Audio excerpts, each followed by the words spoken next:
morning to everyone to this international conference, and with the request of Dr. Sri Narahari, Marathi Vidnyan Parishad has organized this particular seminar.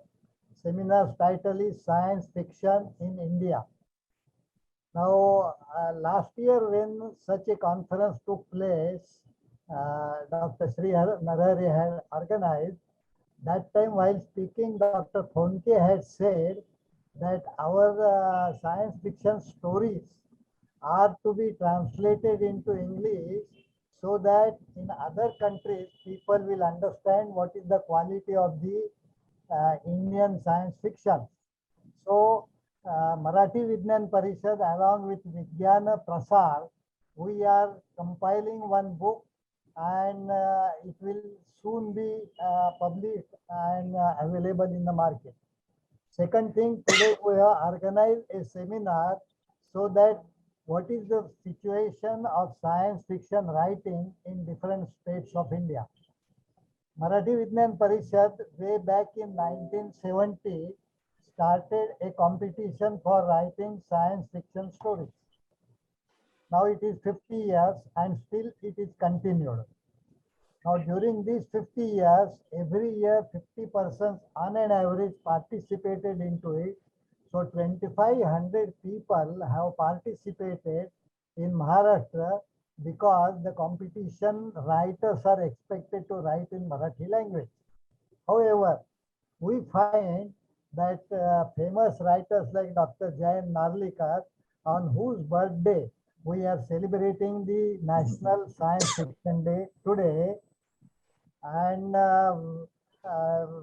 Dr. Bal Phonke, Mr. Subodh Javdekar, Mr. Lakshman Londe, Meghashri Dalvi, Rekha Baijal, Niranjan Dhate.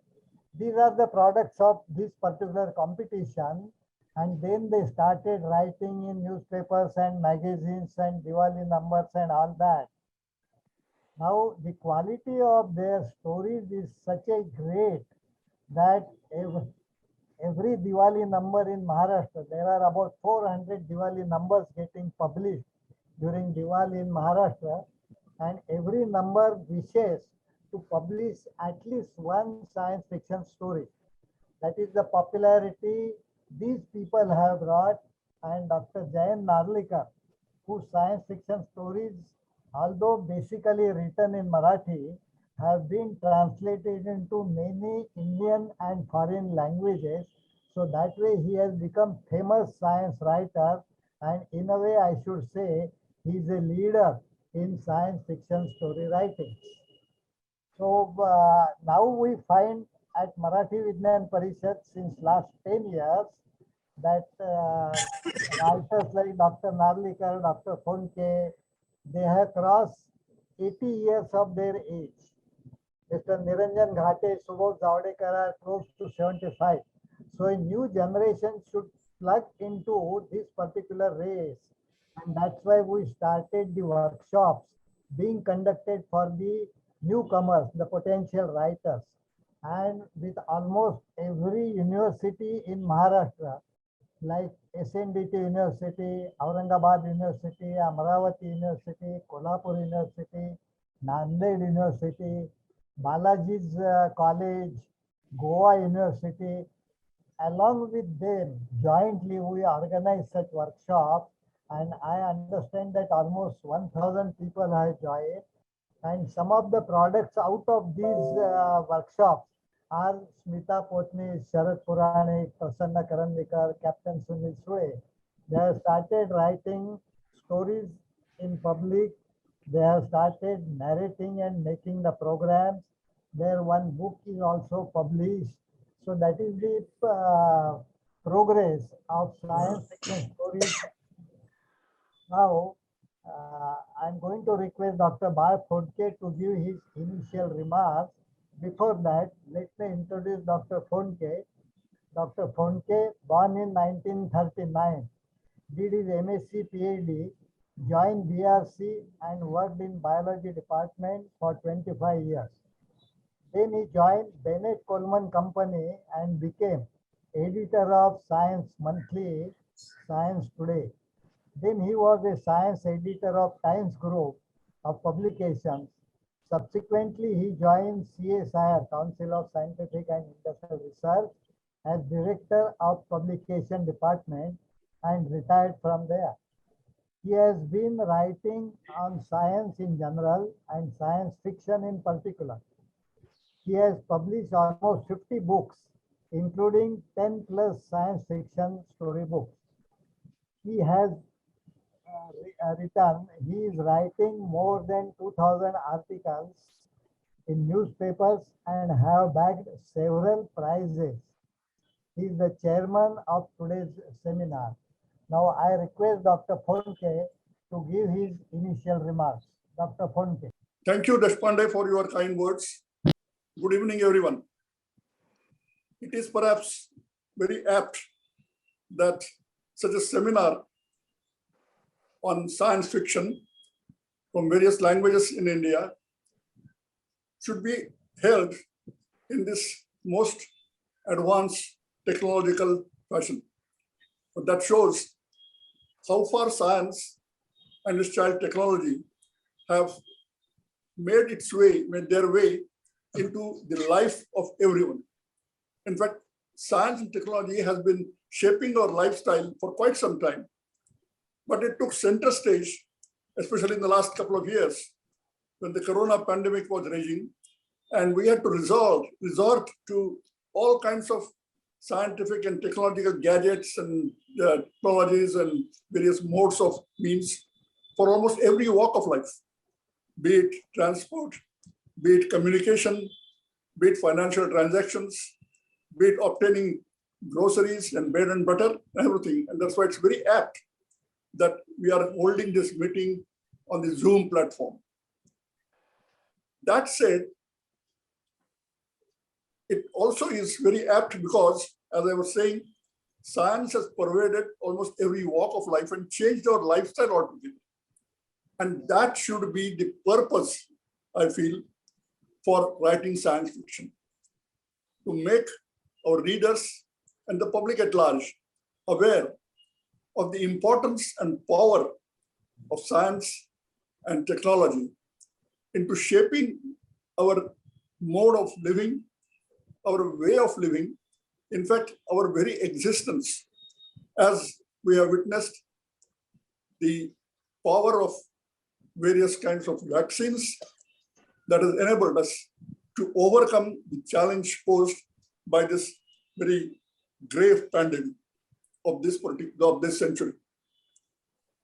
I'm reminded of almost such an event 100 years ago when the Spanish flu had spread all over the world in the very same fashion.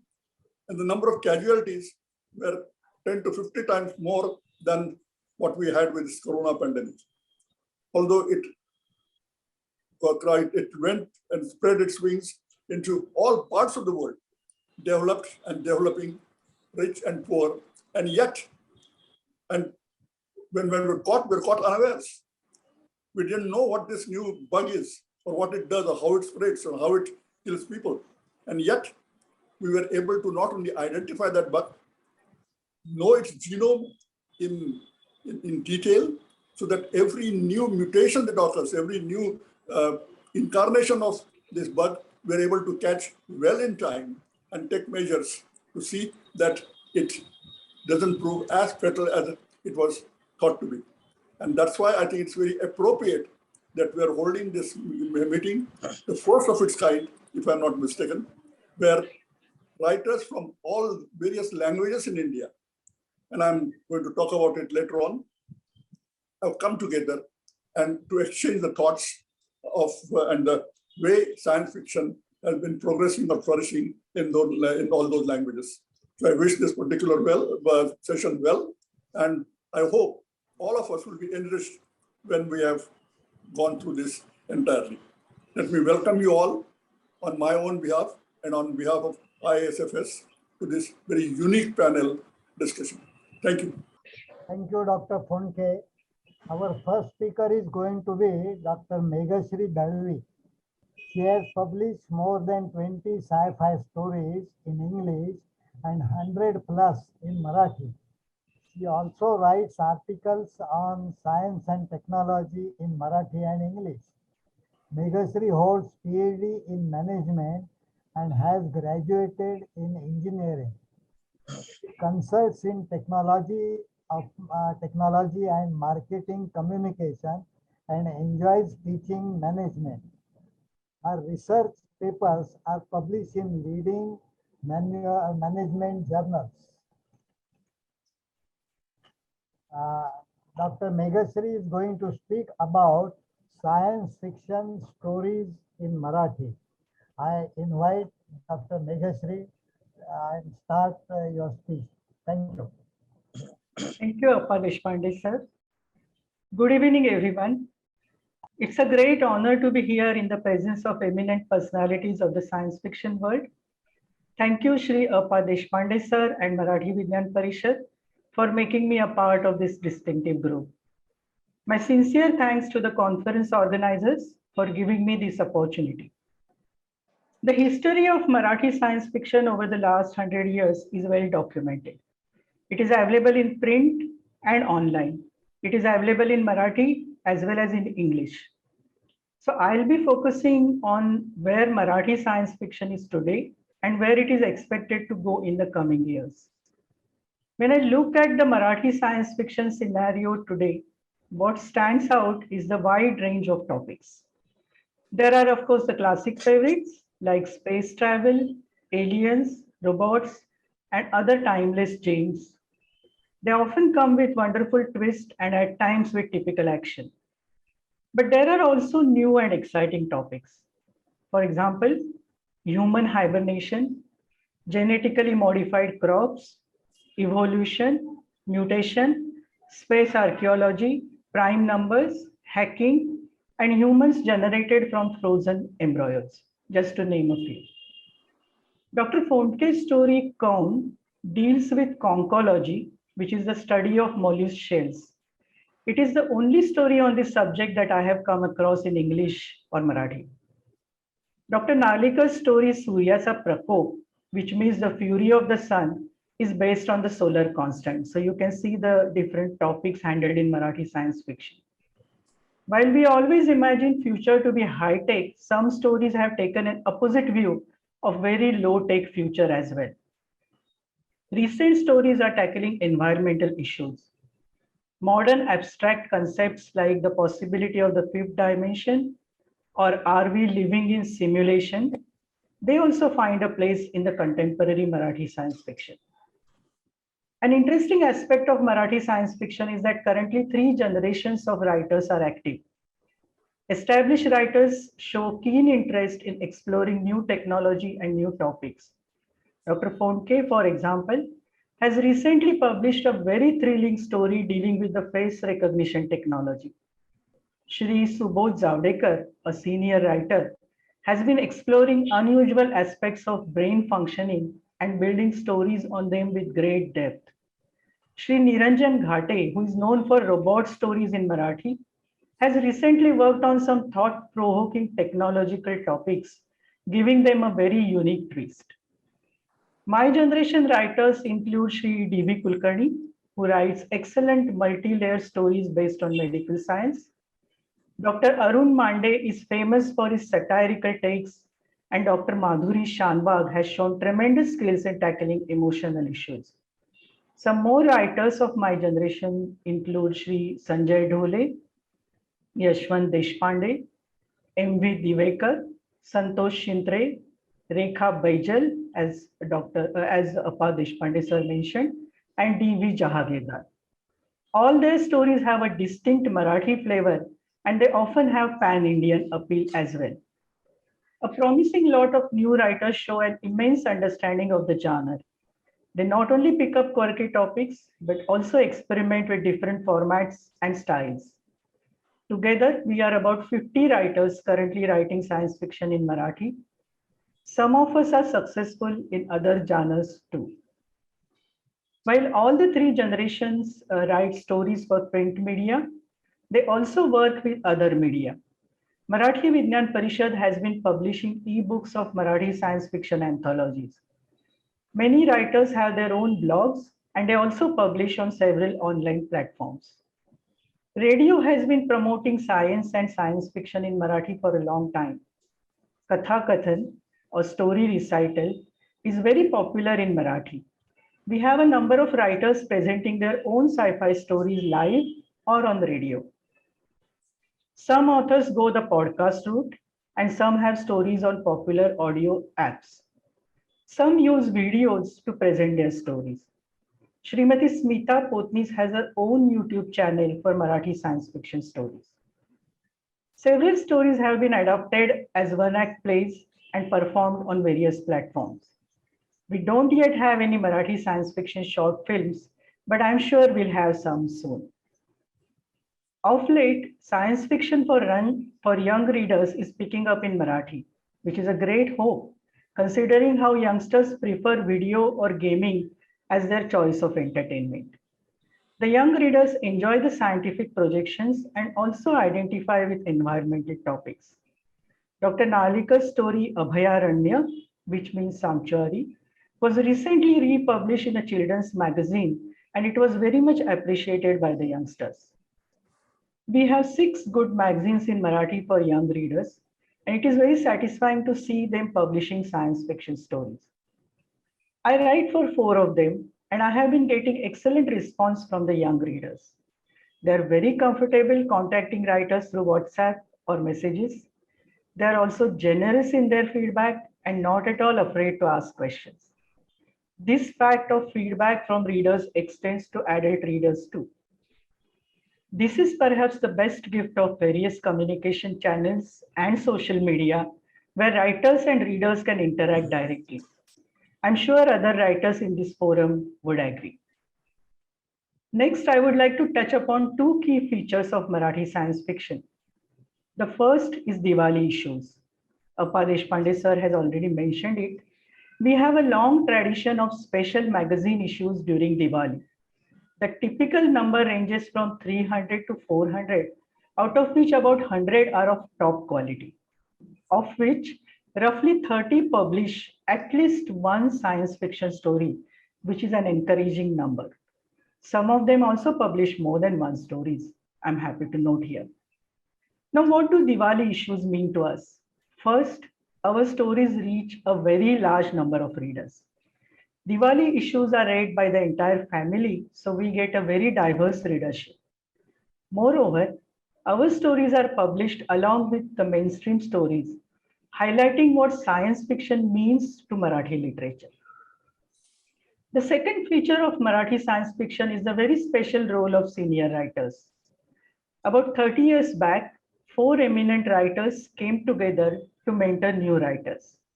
They were Dr. Ba Phonke, Shri Subodh Zavdekar, late Shri Lakshman Londhe, and Shri Niranjan Ghate. They joined hands with Marathi Vidnyan Parishad and started mentoring new writers. I was a new writer then. With me were about 10 more new writers.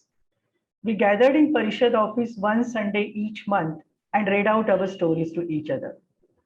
The senior writers shared their feedback, helping us understand this very special genre and the craft of writing in general. They appreciated the good bits of our stories and also suggested enhancements. In the end, our stories improved a lot and we also learned from the best. This unique experiment did not stop there. Marathi Vidnyan Parishad started conducting science fiction writing workshops, which had been a big boon to the aspiring writers. 10 years back, we formed Sci-Fi Katta. Katta means informal gathering in Marathi. This is an online group functioning in the similar manner. The senior writers are part of this group, and we all current writers review each other's stories to enrich them and improve them. The brainstorming often generates new ideas too. This is the special role senior writers have in shaping the current Marathi science fiction. They have taken great efforts to ensure that Marathi science fiction continues with impactful stories. They share their knowledge and experience without holding back. Their dedication to the genre is unparalleled. Their enthusiasm has not diminished till date. And I take this opportunity to express the deepest gratitude to the pioneering writers on behalf of the current writers. Finally, what does the future hold for Marathi science fiction? First, I hope the seniors continue writing and inspiring us. Next, if you recall, late Shri Lakshman Londe is the only Indian writer to feature in James Gunn's series, The Road to Science Fiction. So I'm expecting to see more Marathi authors and Indian authors as well reaching the global audience. The new writers in Marathi are bringing in amazing new concepts. They also come from various backgrounds and give us very diverse stories. As I had mentioned earlier, youngsters are taking a keen interest in science fiction stories. They are trying to write some stories too. So hopefully someday we will have 4 generations of active writers in Marathi science fiction. If we go by trends, there will be more of near future stories dealing with pollution, rising sea levels, climate change driven migration, and other environmental issues. If science fiction is meant to give us a peek in the future, let it show us what harm our actions can do and how we can undo them. If it is meant to warn us about the future, let it open our eyes today. I would like to close this session with a quote from Sri Niranjan Ghate. In his words, you don't sit down to write science fiction. When you come across a great, amazing scientific concept, you spontaneously start building a story around it, imagining how it will change our lives and how we will respond to it. That's when a great science fiction story is born. Thank you very much. I would be happy to take questions later in the conference forum or by email or through WhatsApp. Thank you. Thank you, Megashri. You have taken a good review of science fiction stories being written in Marathi and the 3 generations that are writing on it and the 4th generation. So that's a good hope. Our next speaker is going to be Dr. Arvind Mishra. He is going to speak about the Hindi language science fiction stories. And Hindi is spoken very widely in India, and almost everyone can speak, I should say, in Hindi. So that is the beauty of Hindi language. Let me introduce Dr. Arvind Mishra.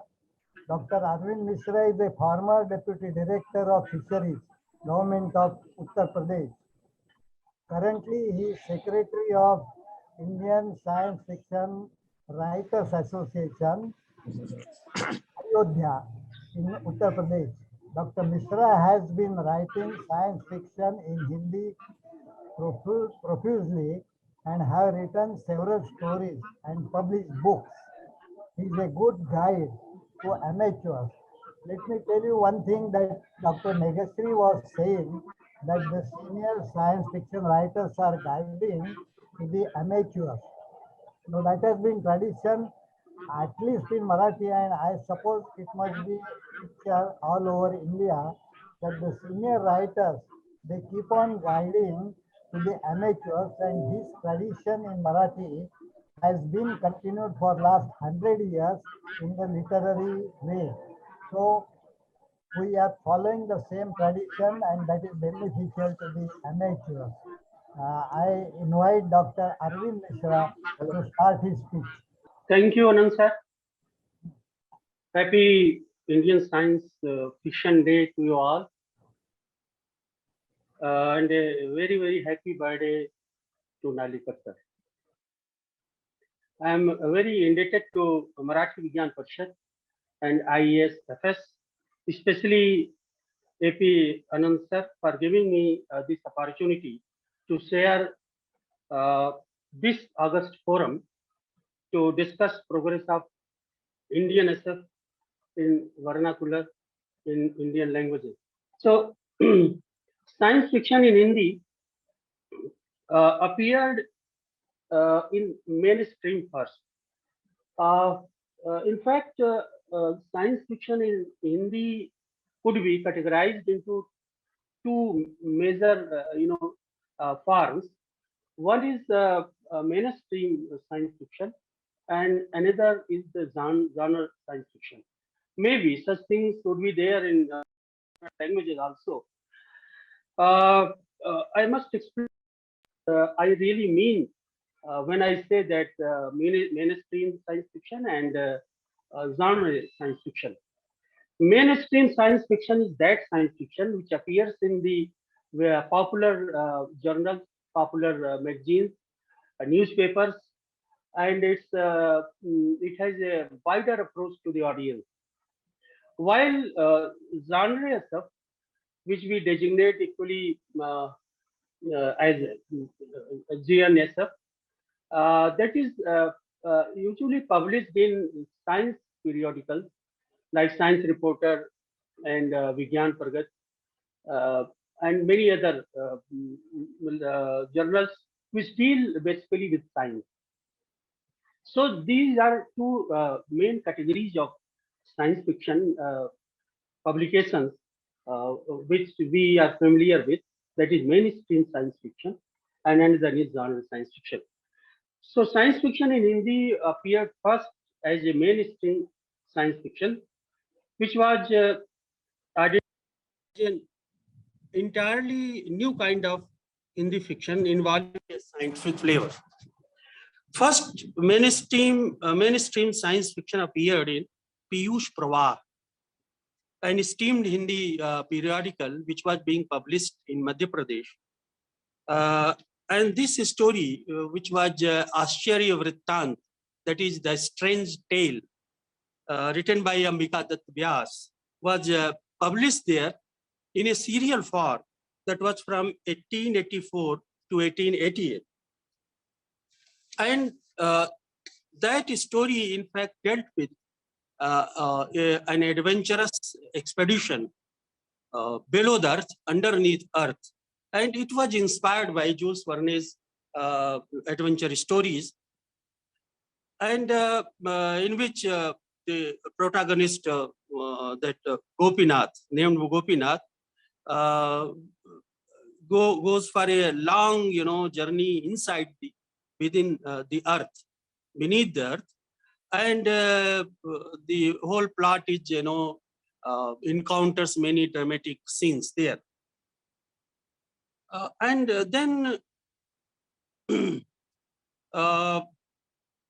people say that this is not original story. Of course, it was very much influenced by Jules Verne's story, and the similar theme. And then this trend of mainstream science fiction continued. In 1900, there was a very famous science fiction magazine, very reputed one, that was Saraswati. In Saraswati, in 1900, volume first and number 6, there was one story written by Keshav Prasad Singh, that was Chandralok Ki Yatra, a journey to moon. And then later on, Saraswati published many more of such science fiction stories in its forthcoming issue.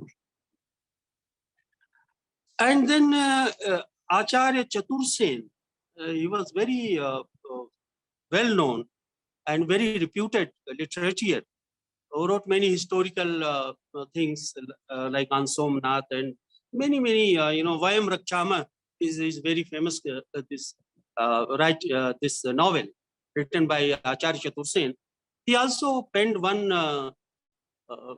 very good science fiction novel that was Khagras. And he also invoked his fellow writers, literateurs at that time, to write science fiction stories to enrich this genre. Then these are the milestones of Hindi science fiction. Then came Rahul Sankrityayan, who was in fact a globe-trotter, who wrote a science fiction novel, Baiswi Sadiq, that is 22nd century, in which he predicted many things which came out later to be true. It was written in 1924. And then this Hindi science fiction was enriched by one very famous writer who was Yamuna Dutt Vaishnav Ashok. who is credited to give a very right flavor to the Hindi science fiction. His stories were very similar to the Western science fiction story. Then came Brij Mohan Gupta, Dr. Sampurna Nand, and many more reputed authors as a mainstream science fiction. So far, there was, this genre science fiction was not witnessed till 1970, I can say. Dr. Naval Bihari Mishra was another author who wrote many science fiction stories, and his major contribution is translation of Western science fiction stories into Hindi. Dr. Om Prakash Sharma was another writer who wrote in 1959 Mangal Yatra, which was taken with great enthusiasm by the audience, and still it is one of the very good science fiction novel in Hindi. Then Ramesh Verma came in 1950s, Kailash Shah in 1976, who wrote Mrityunjay. That is really a masterpiece, science fiction. Maya Prasad Tripathi came in 1971, Rajeshwar Gangwar in 1977. These are the prominent figures in Hindi science fiction. And now my generation, we started, in which the first person whom I very indebted for, because I got much inspiration from him also. That is in fact Devendra Mewadi. Devendra Mewadi wrote science fiction in serial form in famous Hindi magazine Saptahik Hindustan, that was Sabhyata Ki Khoj, In Search of Civilization. And it was published in serial form in 1979. That was a mainstream science fiction, and it was very much liked by the audience, by the readers. And those were the time when Dr. Bal Photke sir was in CSIR, dealing with the publications divisions. He was director of that institute, Niskaya. And he published one of the, milestone publication, I can say, which is still in golden letters. That is It Happened Tomorrow, which is translated in various languages, in Hindi also, as Bita Hua Bhavish. In that very, remarkable work, two stories from Hindi were taken. One from Devendra Mewadi Saab, that is Goodbye Mr. Khanna, and another was taken from my stories, that was Dharmaputra, and it was translated The Adopted Son. These two stories were taken from Hindi and chosen by himself, Dr. Bal Photke sir, and we are really very obliged to him. And he gave, such a, he made such a, a kind of Lakshman Rekha, which is still to be crossed by any work of praise in Hindi as well as in other languages also. We are still waiting for any such publication which deals with the vernacular science fiction and gives a proper representation to all the almost many important languages from Indian states. Then came Harish Goel. Harish Goel is one of the prolific science fiction writers, and he has written, something, about 50 books on science and science fiction as well. And he's really a coveted authority in field of Hindi science fiction. He's still active and writing a lot. And in 1995, a major happening occurred when Indian Science Fiction Writers Association was formed. I was the founder secretary, and still I am, in 1995. And it was a platform which inculcated interest among budding writers, story writers, to diverse themselves to write science fiction stories also. And many of present generation science fiction writers, except one or two in Hindi, they owe a lot to this forum, which inspired them to come up and write science fiction stories. And there are many science fiction writers. I can name a few of them a bit later. And I would like to just mention one very important, thing in Hindi science fiction, and that is about the mainstream science fiction. There was once a very famous and very reputed Hindi magazine called Dharma Yuga, and it was published by Times of India Group and from Bombay itself.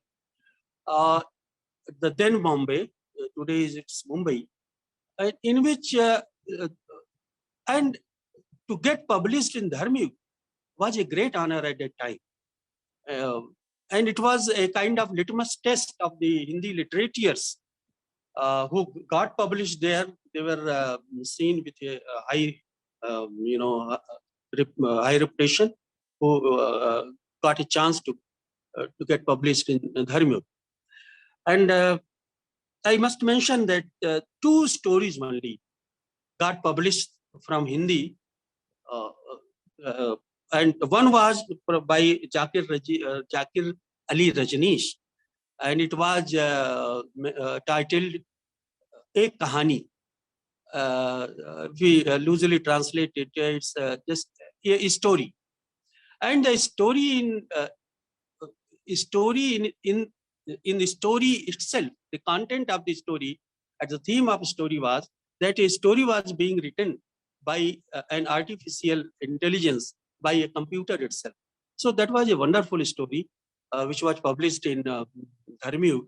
And at the same time, another story which was written by me, that was Ek Aur Kronchvat, Killing of Ukraine. It was published in Dharma Yuga. And so stories got this opportunity to get published in Dharma Yuga. And that was a great honor at that time. By saying all those things, I have to emphasize that in Hindi, science fiction evolved as a mainstream science fiction first, and later on, it diverted to genre SF. And today, there is a tradition. There is this continued tradition of being the mainstream science fiction as well as genre science fiction. And many other science fiction writers which are actively writing science fiction in Hindi, Jishan Haider Zaidi, Kalpana Kudshresht. A special mention has to be made about Kalpana Kudshresht, who wrote a novel, Us Sadi Ki Baat, and that is translated in Marathi also, and that's a great honor. Then Bushra Alvera, Amit Kumar, Swapnil Bharti, and there are many more, Manish Mohan Gore. And if I am forgetting some names, kindly I may be excused. People take it, in a very bad way, and they often they tell that, sir, you didn't mention my name. So I may be forgetting one or two persons. And many more I am not aware of who are writing, because many more people are now writing science fiction in Hindi. And now time came when there was a shift from mainstream science fiction to genre science fiction. But I do not mean by saying that genre stuff only get published in science journals. It often I've seen that in some newspapers, the genre stories, although they were genre stories full of scientific stuff, but they were published in newspapers, Sunday supplements like Jansatta. My own, about 5 or 6 stories got published in Jansatta and other famous Hindi magazines. But the major role played by publishing science fiction in Hindi was in Vidnyan Parishad since the time of Dr. Balfontke. where and still, but sporadic, of course, stories are being published in Vigyan Pragati, and they are wonderful genres of stories, real science fiction stories, not much of the fantasy stuff. Arvindji, another So, 2 minutes. Another 2 minutes. Sir, I'm just finishing it. Ah. Nowadays, some prolific writers like Pragya Gautam is writing science fiction, and she's very active in this field, and we have much hopes from her. And there are many the themes as has been narrated by earlier speaker. In Hindi also, time travel, aliens, genetic engineering, cryogenic suspension, mass transfer, teleportation, that is teleportation, and black holes, wormholes, interstellar spaces. These are all the themes which are being actively attended in Indian science fiction, Hindi science fiction. If you permit, I just want 2 minutes to give two important, features of Hindi science fiction. Please go ahead. Just finishing 2 minutes. Ah. One is related to definition of science fiction, which is very much confused in the literary media. They don't understand what it actually means by science fiction. Many, not only Hindi literatures, but many of our science fiction writers also debate on the definition of science fiction. In Hindi, it is called Vigyan Katha. So many literatures, very famous Hindi literatures, they say why not this coal mining or manufacturing of steel? If someone writes on those things, why not they science fiction? Why not they are science fiction? So they are never convinced that if you say that they are not science fiction, they are because we say it Vigyan Katha. So I often, feel that this is wrong, translation of the science fiction in Hindi. In other languages also, I think it should be Vigyan Kalpa Katha. Then there would not be any confusion in Hindi literatures to understand what science fiction is about. Because science fiction doesn't deal with the time of the writer. It is something, futuristic, or something which does not exist in the time of the writer. And another aspect which is very much important, that we need more and more translations from vernaculars, and same is in Hindi also. And to start, to ignite people towards this, I myself got translated my Hindi stories, the selected ones, and it is now available, the Kakku and other stories, and translated by Shama Gautam. I invite my friends, Hindi science fiction writers, to get their stories translated into English to reach to the wider audience, to national and international audience. Thank you, sir, for giving me this opportunity. I am really very indebted to you, sir. Thank you. Thank you very much. Thank you. Thank you, Dr. Mishra. Let us welcome Dr. Jayant Narlikar. He is already present over here. Yes, we have started both audio and video, and Jayant is here. He will be talking to you. Let us clap and welcome Dr. Narlikar. तुला welcome करतात ते. Okay. We give you all the best wishes for your 84th birthday. And last year we took a decision to celebrate 19th July as the National Science Fiction Day. In honor of that, today's seminar has been organized in an international conference organized by Indian Association of Science Fiction Studies, Bangalore.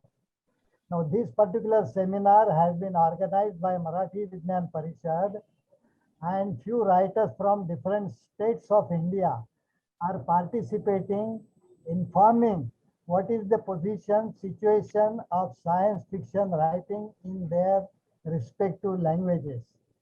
So we welcome Dr. Jayant Narvekar once again, and we request him to give us some blessings. Dr. Jayant Rao. Start by saying that for me it is a great honor to be with you all, with fellow science fiction writers and other interested people. So I want to first start by saying that when I was a senior school student, I enjoyed books or stories like The Invisible Man or Round the World in 80 Days, Journey to the Center of the Earth, etc. Now, today, we identify such writings as science fiction. And what has happened is, since those days of Jules Verne and H.G. Wells, science has grown considerably and has become a dominant factor in our lives. It is therefore very necessary that we understand what its implications are, and in that sense, science fiction writing can play a very major role. So this is the first thing that I want to mention. Then I want to say that science fiction has a lot to talk about the science itself, but more importantly, we have to show how science is mixed up in our life in so many ways that we cannot understand living today without science. Now, just think about what it was like before you had electronic mail or before you had mobile phones.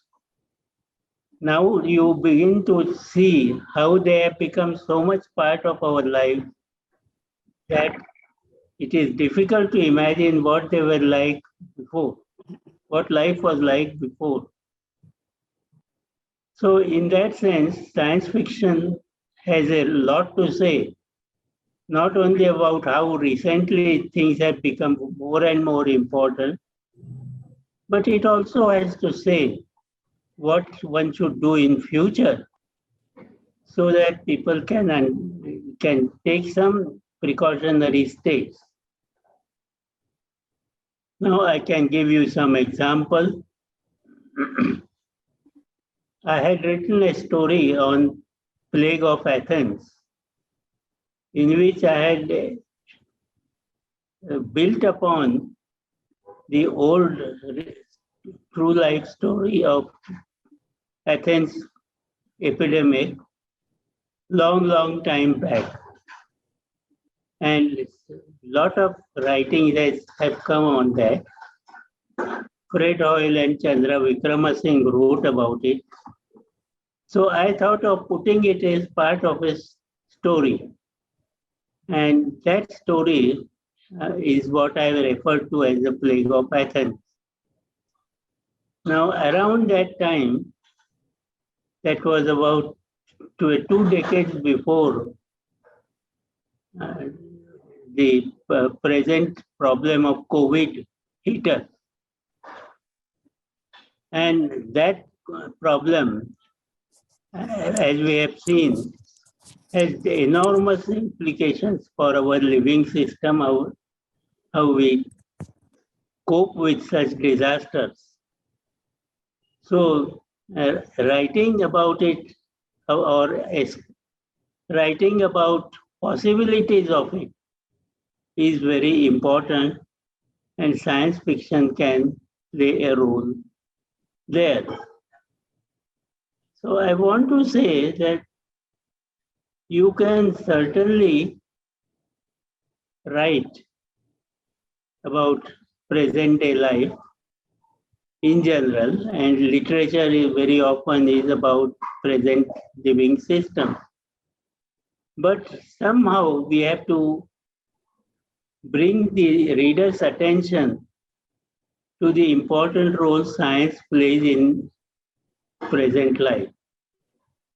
I feel science fiction will be justified more on how it works out in such cases where it talks about something today and 5 or 10 years later, or even 50, 100 years later, you find that it actually happened.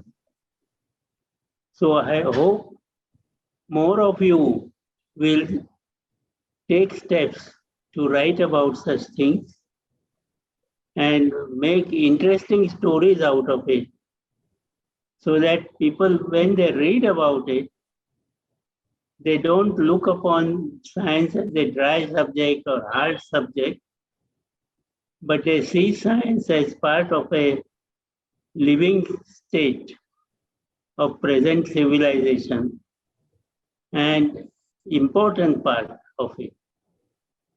I hope I have conveyed my message to you on this occasion, and I do wish you all every success.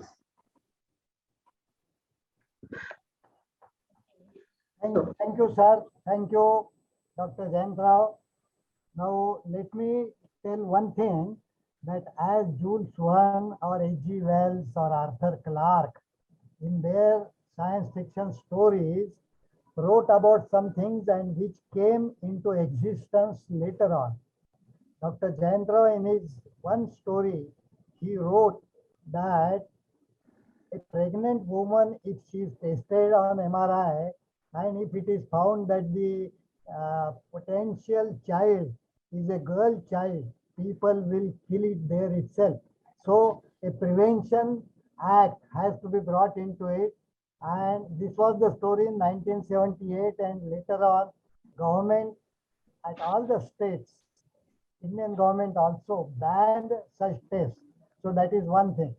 Second thing, when some foreign particle was to come and hit the earth, then to prevent it from damaging the earth, it has to be repelled somewhere. And that particular thing, NASA indeed was thinking in 1981-82. So these are his predictions passed through the science fiction stories. That is his perspective. Let me thank him once again. And sir, we wish you all the best for your future life. And we expect you to guide us every year for years to come on this particular National Science Fiction Day. Thank you. Namaste. Namaste. Namaste. Okay. Now I invite Dr. D.P. Singh. Dr. D.P. Singh is going to speak on science fiction stories written in Punjabi language. Dr. Singh, born in 1956, did his MSc PhD in physics. He did teach in various educational institutes in Punjab. Since 2008, he is in Canada, establishing Education Center. He writes science fiction on environmental and theological topics, published 20 books and 1,000 articles. He has bagged several articles. May I request Dr. D.P. Singh to start his speech about the science fiction stories written in Punjabi. Sir, I have sent the video. Can you play that video? No, please, you speak better. Please speak as you speak. Okay, then I have to share the screen. Yeah. I have the PPT. From the PPT, I will be delivering my lecture. Okay. Raju यांना share करायचं. Please go ahead. Good evening, everybody. First of all, let me thank the organizers of the 21st Annual and 6th International Science Fiction Conference being organized by Indian Association for Science Fiction Studies, Bangalore, India, for their kind invitation. It is heartening to note that the conference is dedicated to celebrating Indian Science Fiction Day on 19th July, the birthday of Indian science fiction doyen, Professor Dr. Jayant Narlikar. I am particularly indebted to Dr. Shri Narhari, Secretary General IASFS, and Dr. Deshpande for providing me with this rare opportunity to participate in this conference. I feel privileged to present my article under the chairmanship of eminent science fiction writer, Dr. Bal Fondake.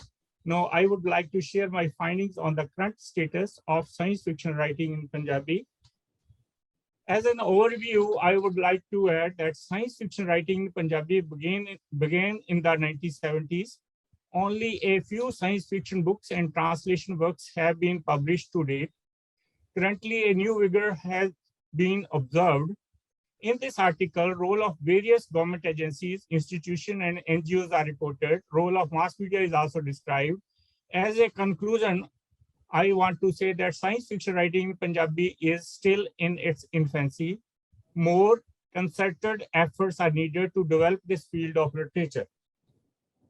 As a background, I would like to add that Punjabi emerged as an independent language in the 11th century. Baba Farid wrote slokas and hymns during the 13th century. It is mentioned that golden period of Punjabi literature happened during 1469 to 1708 AD. Most of the religious and mystic poetry of the period is preserved in the Adi Granth, which is called Shri Guru Granth Sahib these days. During 1600 to 1800, many works of Sanskrit literature were translated into Punjabi, especially the Ramayana, the Mahabharata, Bhagavad Gita, and Upanishads. During the Mughal Raj, Sikh Raj, or British Empire period, Punjabi did not get official patronage. The official language of the state was either Urdu or English. It is good to know that Punjabi was accorded the status of the state language in 1966 on the creation of Punjabi Suba. During the last 55 years, Punjabi language has shown vigorous development in almost all branches of literature. For the empowerment of a common man, scientific knowledge needs to be communicated in the language of the masses. The Punjabi language has awakened to this need only recently. The popular science writing in Punjabi are mostly in prose form. Currently, a few Punjabi writers have published their work in science fiction genre too. Science fiction writing, the beginning. Some scholars claim that Kissa Shah Behram by Imam Bakhsh, published in the early 19th century, was the beginning of science fiction writing in Punjabi. The protagonist of the Kissa can become invisible, but there is no mention of the scientific basis of this invisibility. So it does not meet the definition of science fiction outlined by eminent science fiction writer Isaac Asimov. Asimov said, science fiction must involve science and technology, at least tangentially. It must deal with a society noticeably different from the real one of its time. And it can't predate popular awareness of the connection between advancing science and technology and social change. According to the above definition, Kissa Shah Behram can't be termed as a work of science fiction. Rather, it is a fantasy, as it is characterized by highly fanciful or supernatural elements. Here are the work of some of the Punjabi science fiction writers. The authors are mentioned on the left side, and some of the books which have been published in last 4 decades are here. And some of the short stories are written in Punjabi language, the detail of which we will be talking about on what topic these are written. And some of the anthologies are there. And Pavik Pad is one of the anthology which is I published it, and it is dedicated to Dr. Jayant Narlikar. And the first story of the book is also Dr. Jayant Narlikar's story, Death of a Metropolis. And one of the stories also of Dr. Bal Fondke, which is pound of flesh. So some of the work has been done. And here are some of the novels which have been written in Punjabi language during the last 1.5 decade. Gurnam Garewal of England has written Darstan. It is related to the when the sun goes out of the its place and is no more there, then what happens on Earth? And Jasveer Rana has written a novel on environmental issues. Harjeet Singh has written Sachi Muchi, M.A. Muchi, a novel for children. Rupinder Dhillon from England has written 2 novels, Samurai and Sindbad. And myself has written Corona Jang the Hero for children. So then some plays have also been written related to science fiction genre, and some other media activities have also been observed in Punjabi. Tarchi Society of India in 1995 written play Te De Push Harge, and this play was enacted all over Punjab numerous times. Myself has written 2 books on science fiction plays. One is Satrangi Pink Tehor Natak, which has been published from Lahore, Pakistan, and another is Dhakti Maa Bimar Hai Tehor Natak in India in 2021. It has been published. And Aab is the play written by Mandeep Singh Aujla in 2013. And one very interesting event has happened, that a first science fiction film in Punjabi language was produced in 2018, Redua. And it was produced by Nav Ajba, who was the director of the movie. And it tackles with the issue of time travel. The hero travels from 2017 to 1955. So the first science fiction is also there. Some of the translation works have also many writers are attempted to. Some of the eminent science fiction writers of other languages, especially the English language, which has been translated into Punjabi.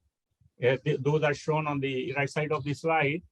So B.S. Batra translated George Gamo's Mr. Tompkin Explored the Atom in 1973. Gulwant Parg of India translated The Legend of Planet Surprise, and it was published by Sahitya Akademi, New Delhi.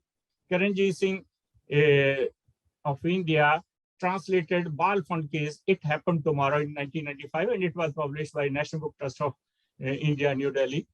Myself published the book Pavik the Pad in 2003, which contained the story of 12 eminent Indian science fiction writers, which was translated from English to Punjabi, and it was published. And then Mollusca Press of UK also published 4 translations, 4 famous writers, H.G. Wells' 2 novels, Time Machine and Island of Dr. Moreau, Edgar Rice Burroughs' A Princess of Mars, and Edwin Abbott's novel Flatland. In 2019, they have published it in Punjabi. So some translations, the whole science fiction work in Punjabi is only at the initial stage, I can say. As an analysis, I would like to say a few things. Most of the Punjabi science fiction stories takes us on a voyage through alien worlds, a high-tech future with advanced robots and flying cars. Some other writings describe intelligent yet emotional robots, danger of asteroids, interplanetary romance, and terrorism, the impact of virtual reality on human society, the ill effect of environmental pollution, human cloning, and nuclear war are the other issues taken up by the writers. The authors have kept the warmth of love and human emotion at the heart of all these writings. A few books containing science fiction stories for children have also been published. The role of various government agencies like Punjab State University Textbook Board, Chandigarh, National Book Trust of India, New Delhi, Sahitya Akademi, New Delhi, and NGOs like Tarchi Society have been encouraging. Role of Punjabi newspapers, especially the Daily Ajit, Jalandhar, Punjabi Tribune, Chandigarh, Deshpande, Chandigarh from India, and Punjabi Daily and Pravasi Weekly from Canada, and Punjab Times from USA is very encouraging. Similarly, some of the Punjabi magazines like Aks, Samkali Sahat, which are published from Delhi, and Nirantar Soch, which is published from Chandigarh, and Pankhadiyan, which is published from Mohali, and Pokheru, which is published from Lahore in Pakistan. They are also publishing several science fiction stories, and in this way, they are encouraging the science fiction writers. Punjabi readers' interest in science fiction is on the rise. So, however, concluding today's lecture, I would like to say science fiction writing in Punjabi language is still in its infancy. Not much work has been done in this genre. Much more effort is needed in this field to enrich the language in this genre. Writers and publishers must focus their attention on this field to enhance the language. Government organizations, NGOs, and publishers must continue their help and encouragement to science fiction writers of Punjabi by organizing writing workshops, as well as publishing and promoting their works. So here are a few references from which I have taken all the information, and for further reading, these references can be helpful. And in the end, here is my brief intro. Thank you very much for bearing with me, and this concludes my today's talk. Thank you, Dr. D.P. Singh. You have taken a good review of the science fiction stories being written in Punjab.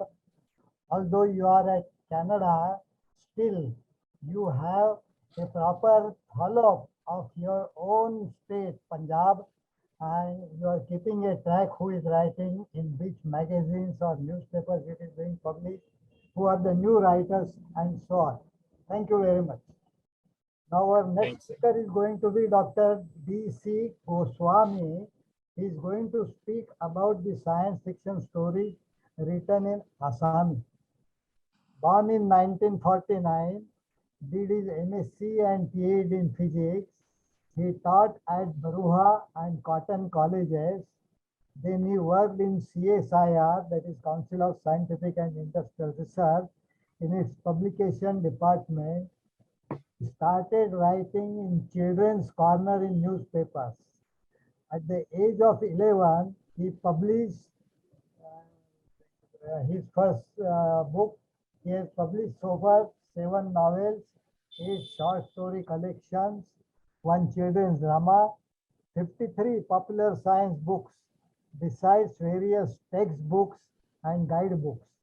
He has written 40 science fiction dramas. He has bagged several awards. May I request Dr. D.P.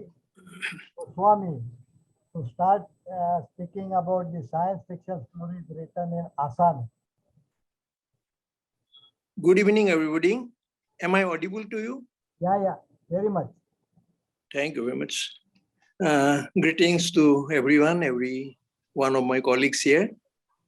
I'm really grateful to Dr. Deshpande and Sri Narahari, and I'm really proud to be here. I feel it a great honor to be able to participate in this forum, where great giants like Dr. Narlikar and Bal Phunke are also here. I am here to briefly present the scene in Assamese science fiction. In 1993, I tell you one incident that Bal Phunke's It Happened Tomorrow was published by National Book Trust. The next year in 1994, it was given to me as an assignment to translate into Assamese. And by 1996, that came out. There was a preface where Dr. Bal Phunke wrote, he gave a very good scene about a presentation about the Indian scenario in science fiction. And there he had to comment that certain languages, including Assamese, don't have any science fiction. And there I had to give a translator's note saying that in Assamese also, science fiction is flourishing. It may be, numbers may be few, but the quality was quite high. And then the NBT director wrote to me to send him a few samples of science fiction in Assamese. And because I wrote a little bit more than the other science fiction writers there at that time. I included 4 or 5 of my short stories and some other short stories also, and gave the abstracts and sent to him. Then he requested me to compile a science fiction short story collection of my short stories, and that was published in 2005. This is the book, the collected short stories of, I don't know whether you are able to read or whether it is reverse there. I see it as reverse.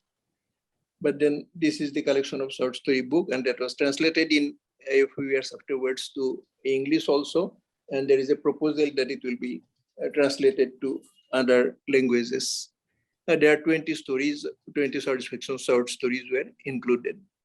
And then I tell you that I am proud to tell you here that NBT has published only 1 compilation of science fiction stories in vernacular languages, so far as I know, and this is the story collection by me.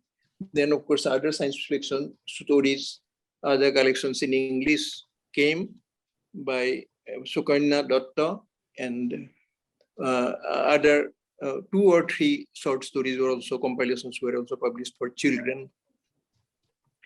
The Sahitya Academy in 2018 compiled 25 short stories in Assamese, science fiction short stories in Assamese, that was edited by Santanu Tamuli, that was published also afterwards. And then some Science Writers Association, which is a little bit creative body and a very active body also, they have published a science fiction short stories for children. This is the present scenario. But then to give you a history, Isaac Asimov, in Asimov, he has commented that in 1914, Donald Wollheim, the oldest science fiction writer that was living at that time when he was writing the book, Asimov was writing the book, he was born in 1914.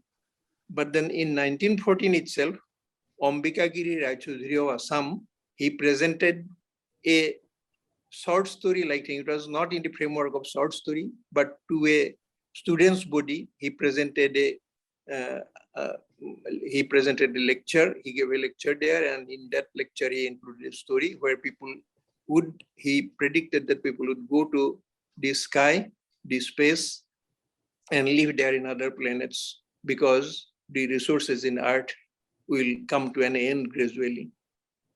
Then in 1950, Saurav Kumar Cholia, he wrote one short story where, in order to minimize the noise to hear the songs of a particular man's wife, there was a machine, but then the machine even disturbed the frequency of the song, and because of that, the machine had to be destroyed. So you don't have the machine now. Afterwards, of course, many short stories took up gradually, and then they started writing short stories in Assamese, but it was only sporadic. Once in a while, a short story came, and nobody labeled it as science fiction short story. It was in the general genre, and particularly in the festival magazines, Bihu and Puja magazines. And then people started releasing science fiction stories. In 1937, Hari Prasad Burua, at that time he was the chief engineer of Assam, of PWD, he wrote a short story where he published the, it was like a science fiction story, but it didn't have all the characteristics of science fiction, but still then there was science behind it, and he published it in famous magazine, general literary magazine, Awahan. The story had the title Birosotiyar Des, and it traced the antecedents of a member of the society to the planet Jupiter. Dr. Maheshwar Neog, a prominent reviewer and critic, he termed that Nagendra Narayan Chaudhuri, who didn't have much formal language, he published one short story in 1938 in Awahan, and the title was Rasayan. Then attempts were made by various authors, and they were not very mature stories at that time. All of them were not so mature. But the first Assamese science fiction story in the form of a booklet was written by Kumudeshwar Borthakur in 1946. He published a novelette entitled The Atom Bomb in his famous Golai series. And in this may be taken as the first attempt to write a science fiction short story book. The story narrated how a miscreant compelled a doctor to attempt to build an atom bomb. The story was successful in catching the imagination of the young readers at that time. After that, in the last 4 decades, a large number of short stories and novels have been published in Assamese. And I also had to write a number of short stories. I have, at this moment, I only want to share this information that I have 7 short story collections and 8 novel collections. And then they were also compiled in big volumes. I'll show you 1 or 2 volumes. One volume is this one. This is a compilation of 7 novels, and this is the compilation of 8 short story books. And because of that, they have done one altogether different thing. The Sahitya Academy like body, the Assam Publication Board, they give literary award every 2 years for lifetime achievement. And this is generally given to the literatures. But in 2016, they gave me the lifetime achievement award from the Publication Board Assam. And then Balfonke has commented that 50 odd science stories are written in Marathi every year, and particularly during the festival times. That is, of course, an old comment. Now it may be more.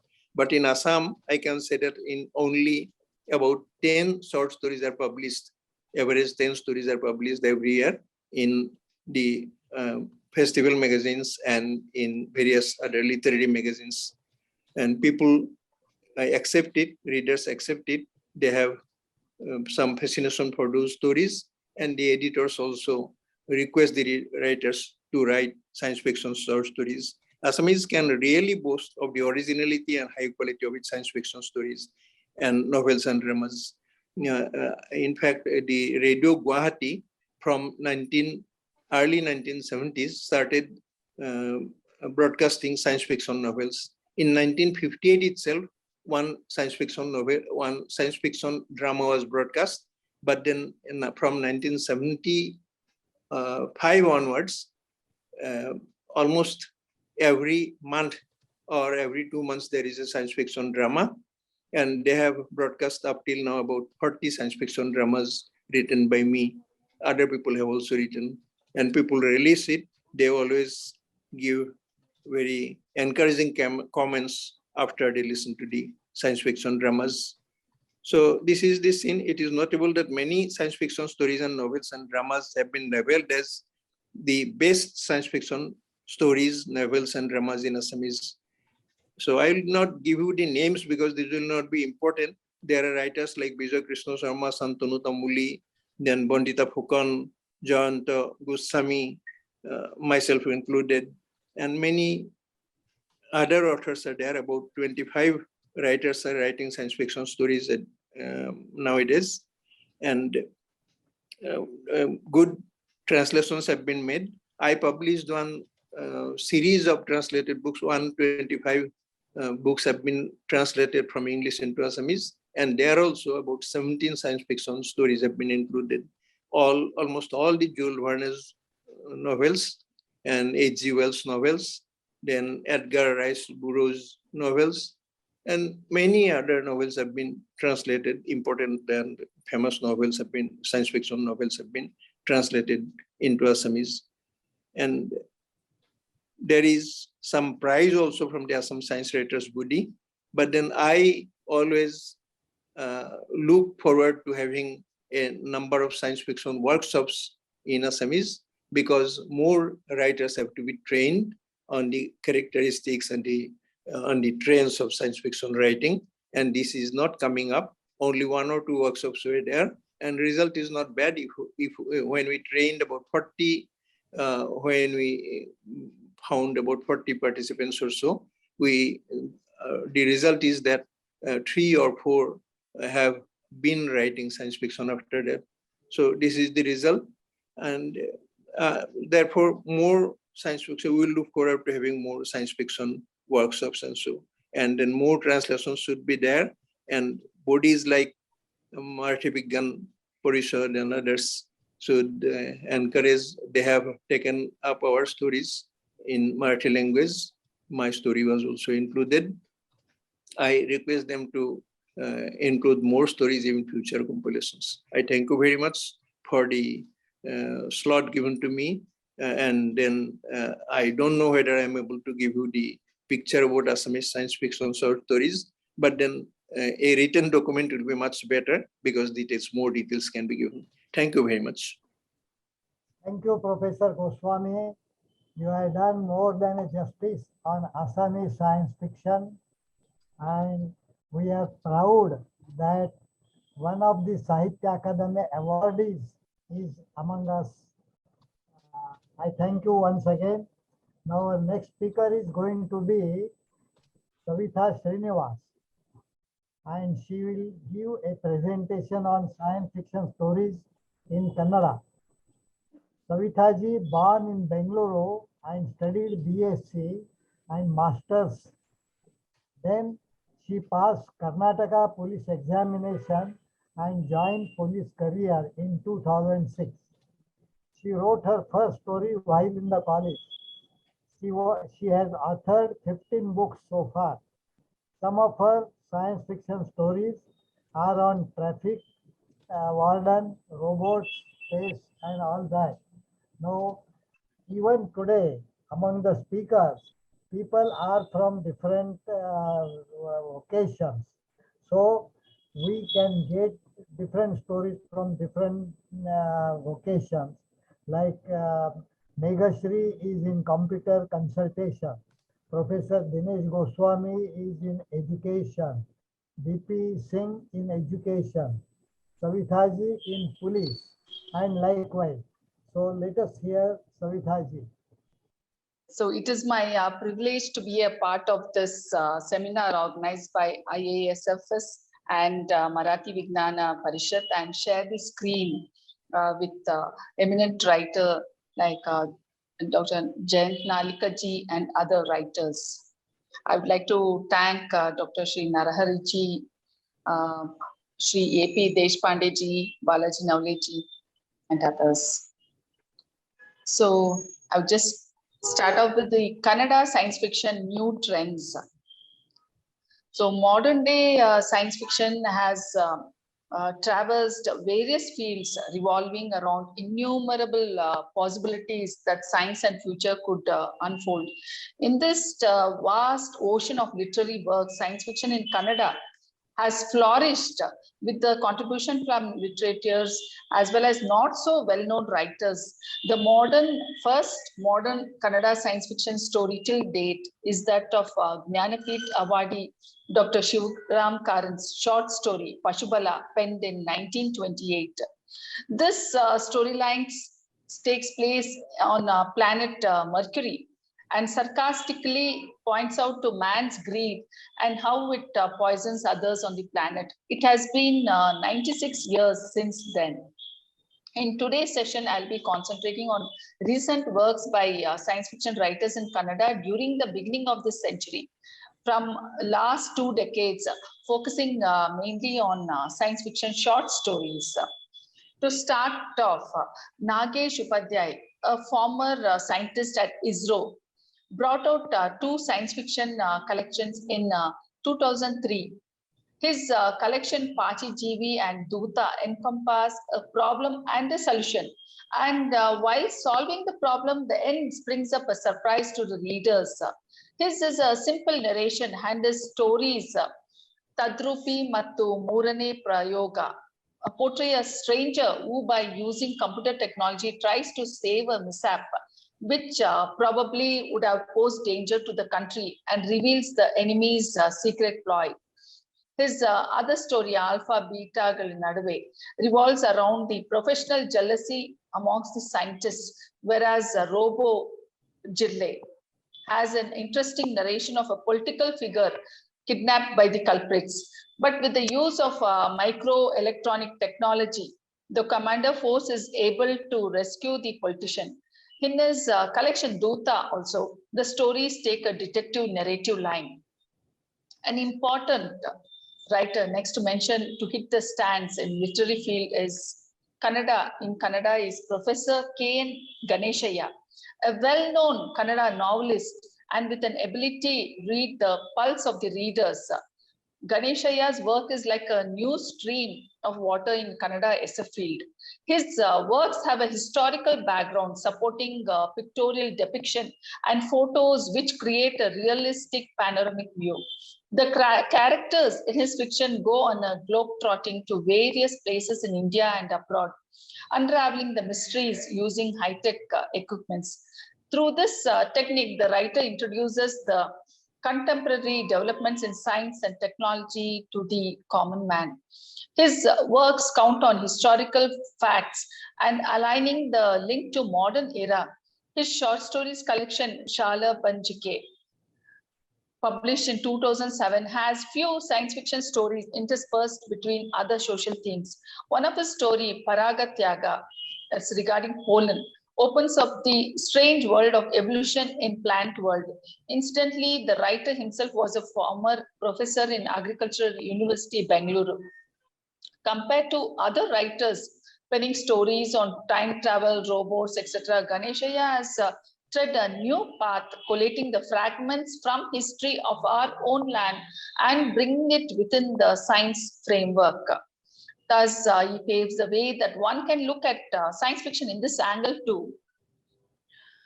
I myself have brought out a collection, Guptagamini, in 2013, and which has science fiction stories revolving around life science, cybercrime, environmental science, etc. My short story, Tale of a Bride, is not actually revolving around a bride, but the storyline opens up and transforms in a manner that a caterpillar metamorphoses into a butterfly. Whereas the other story, Guptagamini, titled story, is the name of a software. The storyline moves in the manner of a detective story, unveiling the culprit behind the cybercrime. In 2017, writer late Hashi Vairnati had brought out a collection, Vaividyamaya Vaidyanika Kategalu. In his collection, there were 4 SF stories of his which are interspersed between 7 translated stories of other writers. I found that his story, Ade Haki, translated as the same bird, has an interesting narrative where the onlookers ponder on how a bird could laugh. So the story goes on. In spite of the onlookers trying to capture a photo of the bird, its image was not capturable, which sends a reel of thoughts and evokes mixed reaction as what might be the reason. There is a sense of comedy along with curiosity, which makes the readers to do the guesswork on the outcome.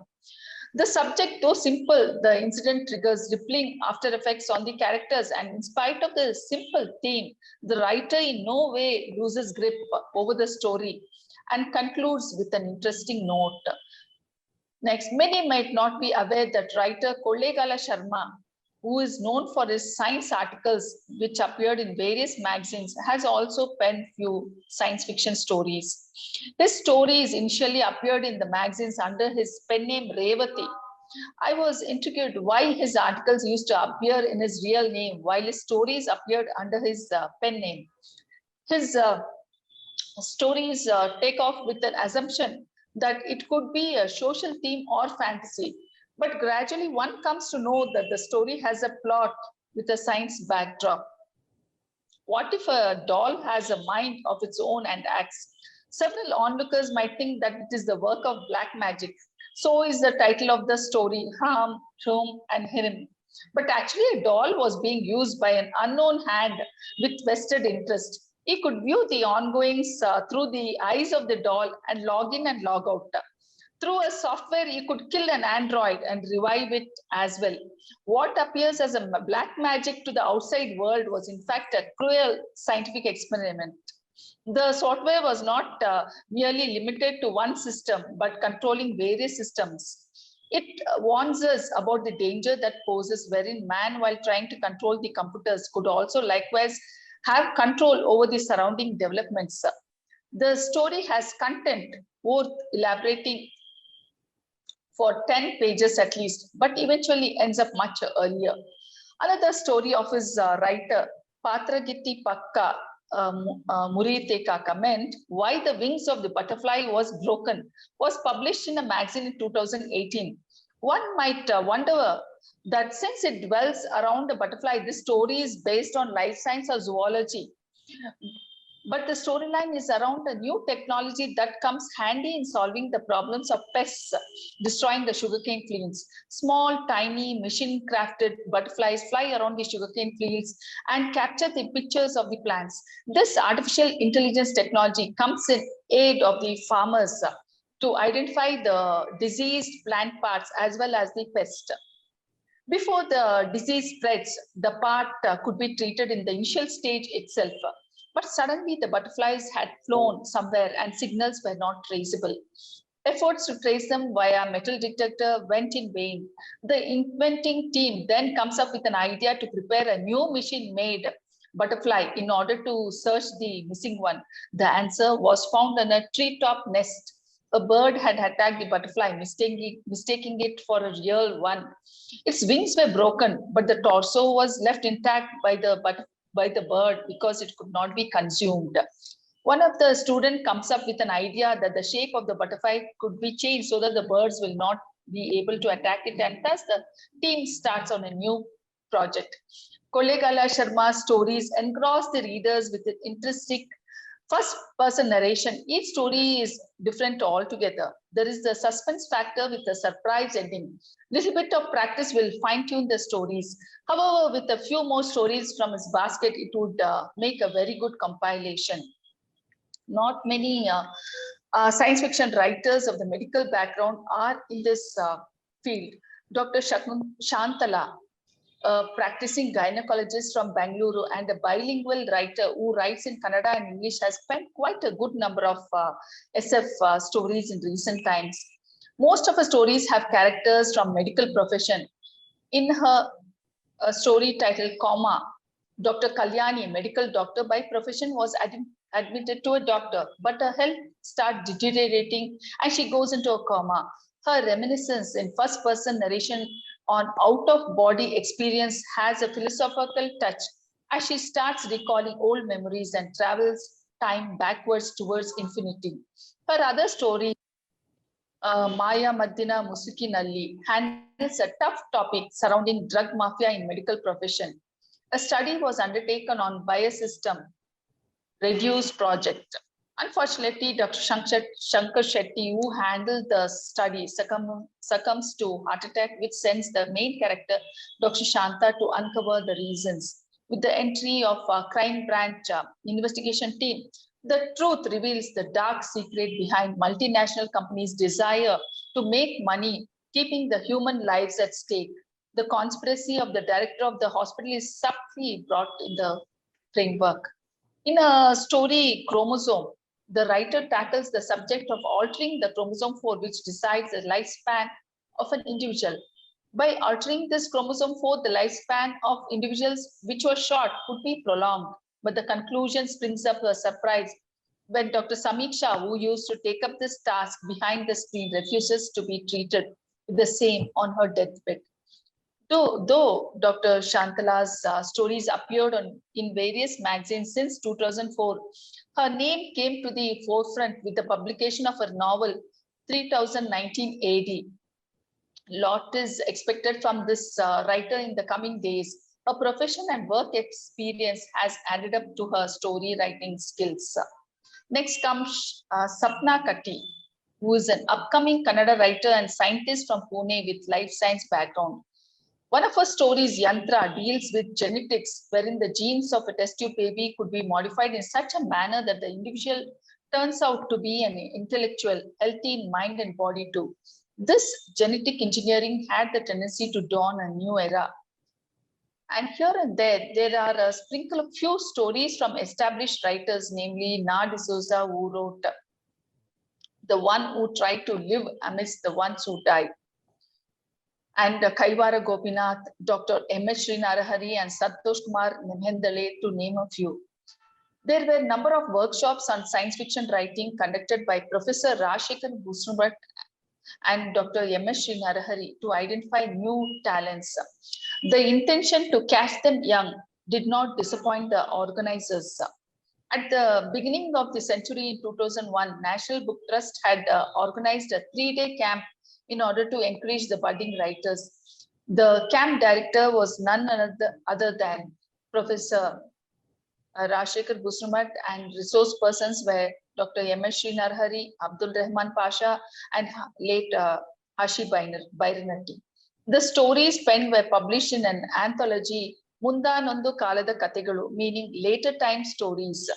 Later, Karnataka State Educational Research Organization, such as DSCRT, also conducted a workshop for high school students, and the outcome was 2 volumes with 101 stories written by children, which trailed a path that growth could be in this direction too in the days to come. In 2011 also, Karnataka State Vidnyan Parishad had organized a science fiction workshop at Hampi Kannada University, where nearly 30 well-known women writers had participated.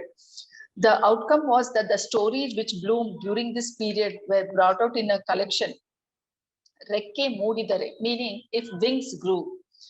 Kannada science fiction stories with this handful of writers is still a bloom. However, there are dearth of SF writers and the need for more creative minds at work. With new writers hailing from different professions, there has been a different outlook at portraying the bigger picture of developments in science in a minuscule way in their short stories. Gone are the times where the SF writers stuck on to stereotype themes revolving around time travel, robotics, et al. Offhand, the writers have sprung a surprise with their vivid thoughts and ideas. With these new writers, there is many more in the offing, and in the coming days, this would make up another new Kannada anthology, I'm sure. With this few words, I would like to conclude. I would like to thank the organizers for giving me an opportunity to express my views on Kannada SF in a nutshell. Thank you all. Thank you, Savitaji. You have taken a good review.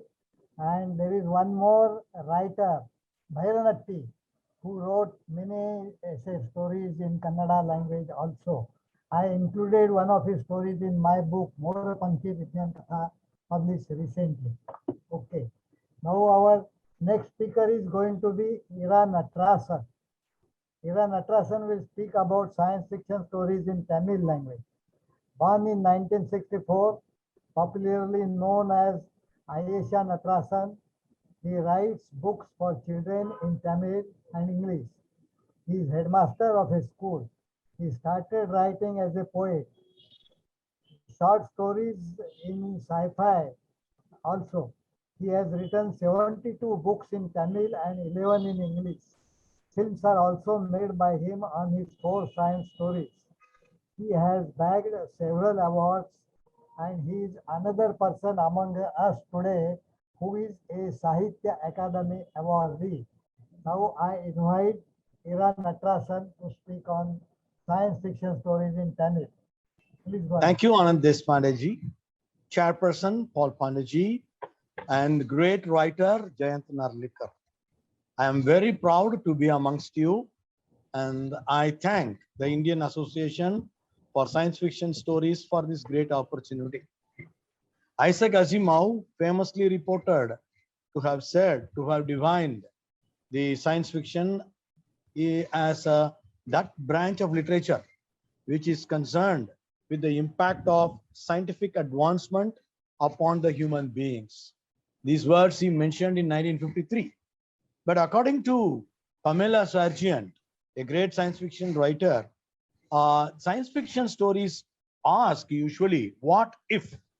And what if a world existed outside our earth? What if there is a machine that exists?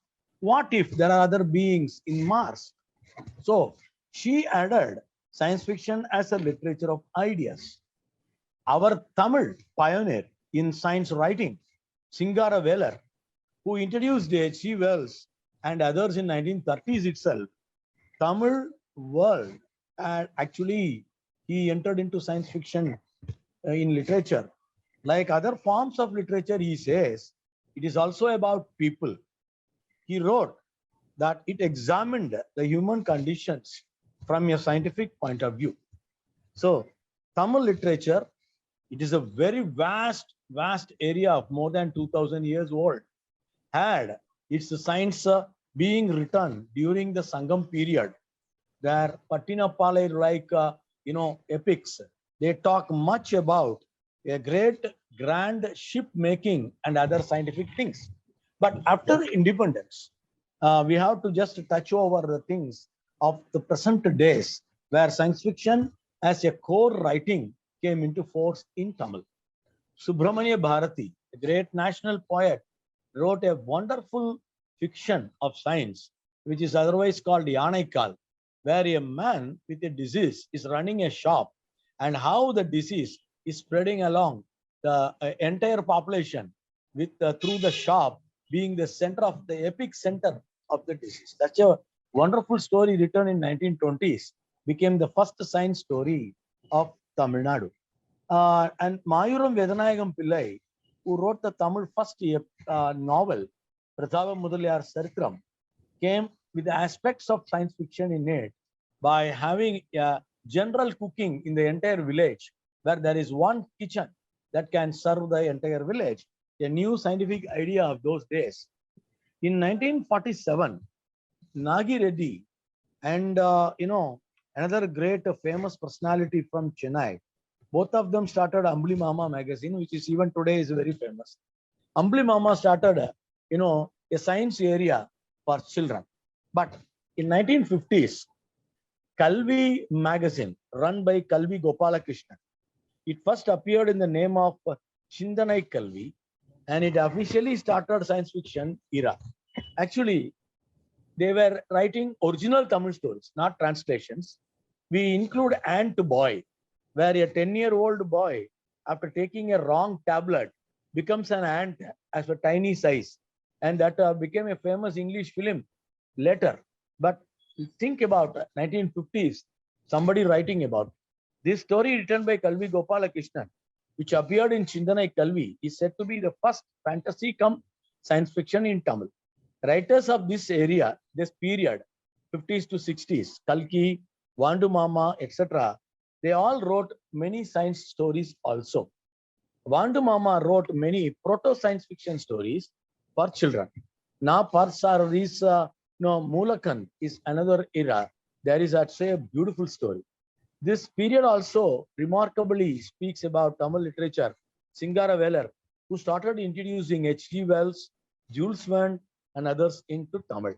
The New Justice Party and also the Pagutarivalar Kalagam, these people started talk high about science values in Tamil Nadu. The second period of 2 decades, starting from 70s to 90s, they actually brought out the core science fiction in Tamil. Writer Malan, through the Recycle magazine, introduced the real science fiction in Tamil. The magazine also reproduced many European texts in Tamil via Kanasu, Pudumiputtan, and others. Malan's Vidwan story actually described a classical science fiction story in Tamil about a Carnatic singer, Janagi Raman. A student called Joseph Ohm from USA is presenting him a robot that can sing better than him. So that becomes a very wonderful thing, a kind of a competition between a robot and a man.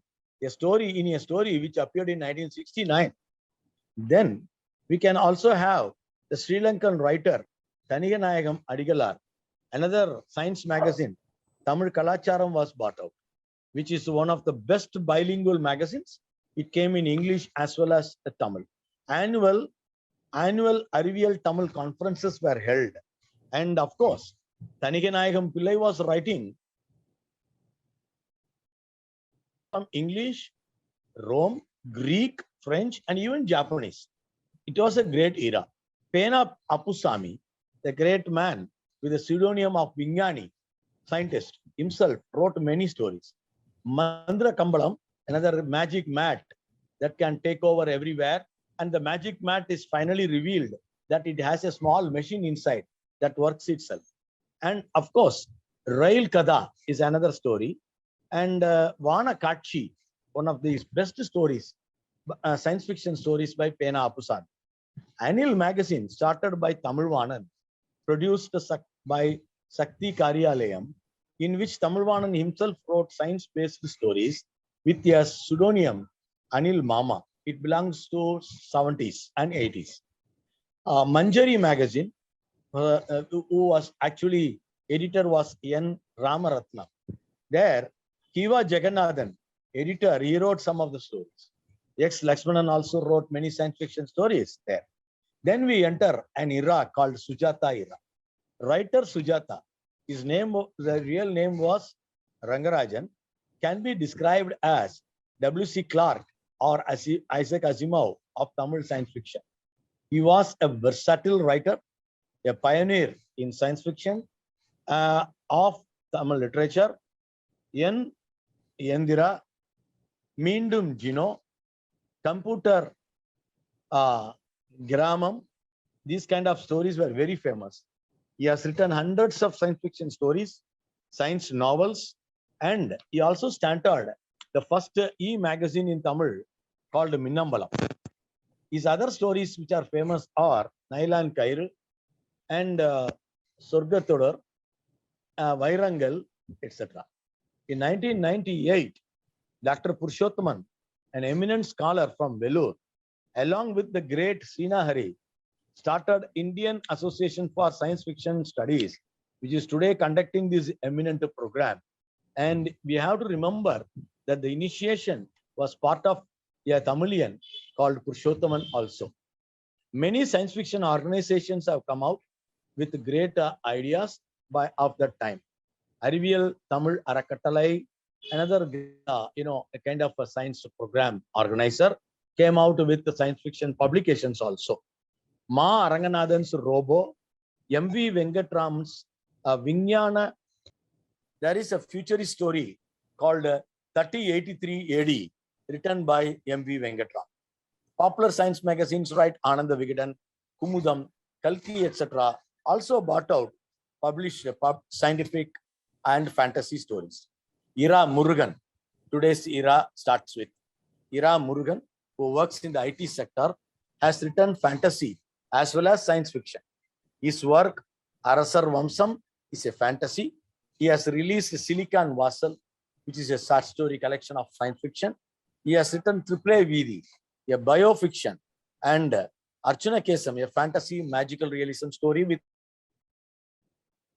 yet another great significant science fiction novelist. His works deal with like a Kibzon style, Zero Space, Operation Nova, and Vengai, these are the best stories. Then June Tribangal is also another story of him. Aisha Natarasan, which is me, Ira Natarasan, award-winning science fiction writer. I can just tell you that I started writing science fiction from 1972 onwards, and the proto-science fiction Aisha has become so reputed that my name became Aisha Natarasan in Tamil. My famous science fiction novels include Circus.com, 1729, Darwin School, Vande Mataram, Malar Algebra. My Tamil's first science fiction fantasy story, Minmini, has been written by me. And now, next week, we are going to publish the Climate Refugees, Kalanilai Agadigal, which is the first climate change science fiction in Tamil. My work, Vignana Vikramayithan Kadegal, a science work, fiction, has got the Sahitya Academy Award of Bala Puraskar. Nellai Su Muthu, another great eminent scientist from Satish Dhawan Space Center from Tamil Nadu, has written many science fiction and technology books in Tamil. His Vinveli 2057 is a great futurist novel. Another, Makola Manidargal, Another great significant science fiction work by Nellaisu Muthu. Madan has also written some of the important works. Other noteworthy contributors are Nalini Sastry, Arnika Nazar, Viriyan, M.G. Suresh, Priya Balan, Joy Sakti, Tita Narayanan, Rajesh Kumar, and others. S. Ramakrishnan, eminent writer, another Sahitya Academy winner, has brought out Ezhuthalai Nagaram, which is his science fiction story. Jayamohan, a great writer in Tamil, has come out with Visumbu, a complete science fiction star story collection. Many top publishing houses have come out with science fiction stories. Magazines like Disayattum, Kalkudirai, Pudu Eluthu, Uyirmai, etc. They have brought out science fiction translation works very nicely. Some of the eminent translators of science fiction in Tamil are Yuma Vasugi, Pattu Bhubati, R.V. Raju, myself, Ira Natarasan, etc. And Ariviyal Palagai, Tamil Nadu Ariviyal Iyakam, and all those kind of people, they have brought out science fiction stories. Fantasy literature and Tamil fiction in Tamil, actually, they have marked great occasions by bringing out novels into films. Vikram, Kamal Hassan's film of the past, Tick Tick Tick, another Jayam Ravi's film, and Endran by Rajinikanth, Dasavadaram by Kamal Hassan. They are all adapted films from science fiction stories in Tamil Nadu. Today, multimedia plays a major role by making science fiction animations, and many of my stories have gone into video viral films. Though there is still a long way to go, unique identity among other literature forms and recognition from the world science fiction, we have crossed noteworthy milestones. Still young and energetic new generation of IT sector and genetic science people are coming in to pen great stories into 21st century science fiction. We hope Tamil writing in 21st century will go ahead with to the great heights, and I thank the organizers for giving me such an opportunity to really explain and explore into what has happened for the Tamil science fiction writing up to date. Thank you very much. Thank you, Mr. Ira Natarasan. You have taken a good review of the science fiction stories written in Tamil, starting from Subramanyam Bharati, Sujata, until your turn. So it was a good speech. Thank you. Our last speaker is going to be Mrs. Archana Niraskar. Now she is going to talk about the science fiction stories in English written in India. Archana, born in Pune in 1969, she did masters in English. She is trained occupational therapist, but got attracted to literature. She did postgraduate diploma in journalism. She worked in several newspapers in Delhi. She started writing short stories in Marathi. She also translated prominent Indian authors from other Indian languages into Marathi. She writes science fiction stories and novels. She is currently working in Canada Embassy at New Delhi. May I request Archana ji to start your speech? Thank you, Dr. Deshpande, for that kind introduction. Chairman Dr. Bar Fonke, distinguished speakers of this panel, and dear audience. It is a great pleasure to be part of this International Science Fiction Conference in India. I would like to thank Dr. Bar Fonke, Dr. Shri Narhari, Shri A.P. Deshpande, and the organizers of this conference for the opportunity to speak at this forum. It was very illuminating to hear the speakers before me who spoke about the excellent science fiction being created by Indian writers writing in various Indian languages. Today, I will be speaking briefly about the science fiction by Indian writers writing in English. The first Indian writers of science fiction in English came from West Bengal in the 19th century. Shashi Chandra Dutt and Kailash Chandra Dutt wrote speculative fiction about India's future whereas Begum Rokeya Hussein's Sultana's Dream has the beginnings of feminist science fiction in India. Despite these early beginnings, science fiction in India flourished more in the Indian languages than in English in the subsequent decades.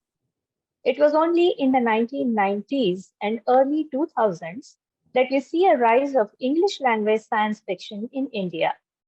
Notable among them were Amitav Ghosh's The Calcutta Chromosome, which won the Arthur C. Clarke Award in 1995, Ruchir Doshi's The Last Jet Engine's Laugh in 2001, Vandana Singh's Delhi in 2004, and Rimi Chatterjee's Signal Red in 2005. The latter part of this period also saw a number of new science fiction magazines in India, including the Calcutta-based Kalpa Vishwa and the Delhi-based Mithila Review. This period also saw more women writers entering the fray and the narratives shifting to more critical self-reflection. As we enter the third decade of the 21st century, there's a plethora of science fiction writing in India, with more and more young writers taking to this genre and bringing a variety to this somewhat neglected form of literature.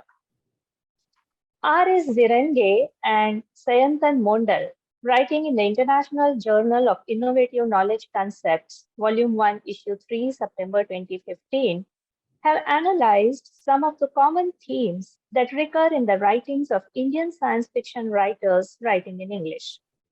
Let us take a look at these trends and see how they have sustained or diverged in the past 7 years since their paper was written. One of the first themes that they identify is socio-political impact of introducing technology in a less developed country. Some of the early writers speculated about this impact in their speculative fiction. For example, Samit Basu's Turbulence tackles the idea of superheroes with advanced powers who are not trusted by the people because they are not familiar with the technology they use. Dome Child by Shiv Ram Das is a dystopian novel where machines run the world. When a machine wants to commit suicide, it forces the protagonist to assist, making him the first human in a long time to have to think. Another theme identified is colonialism and post-colonialism. This is a recurring theme in several Indian science fiction stories, which use allegories and metaphors to criticize colonial powers. For example, Amitav Ghosh's Calcutta Chromosome is a take on the problems of colonialism in a country that is yet to get out of its ill effects.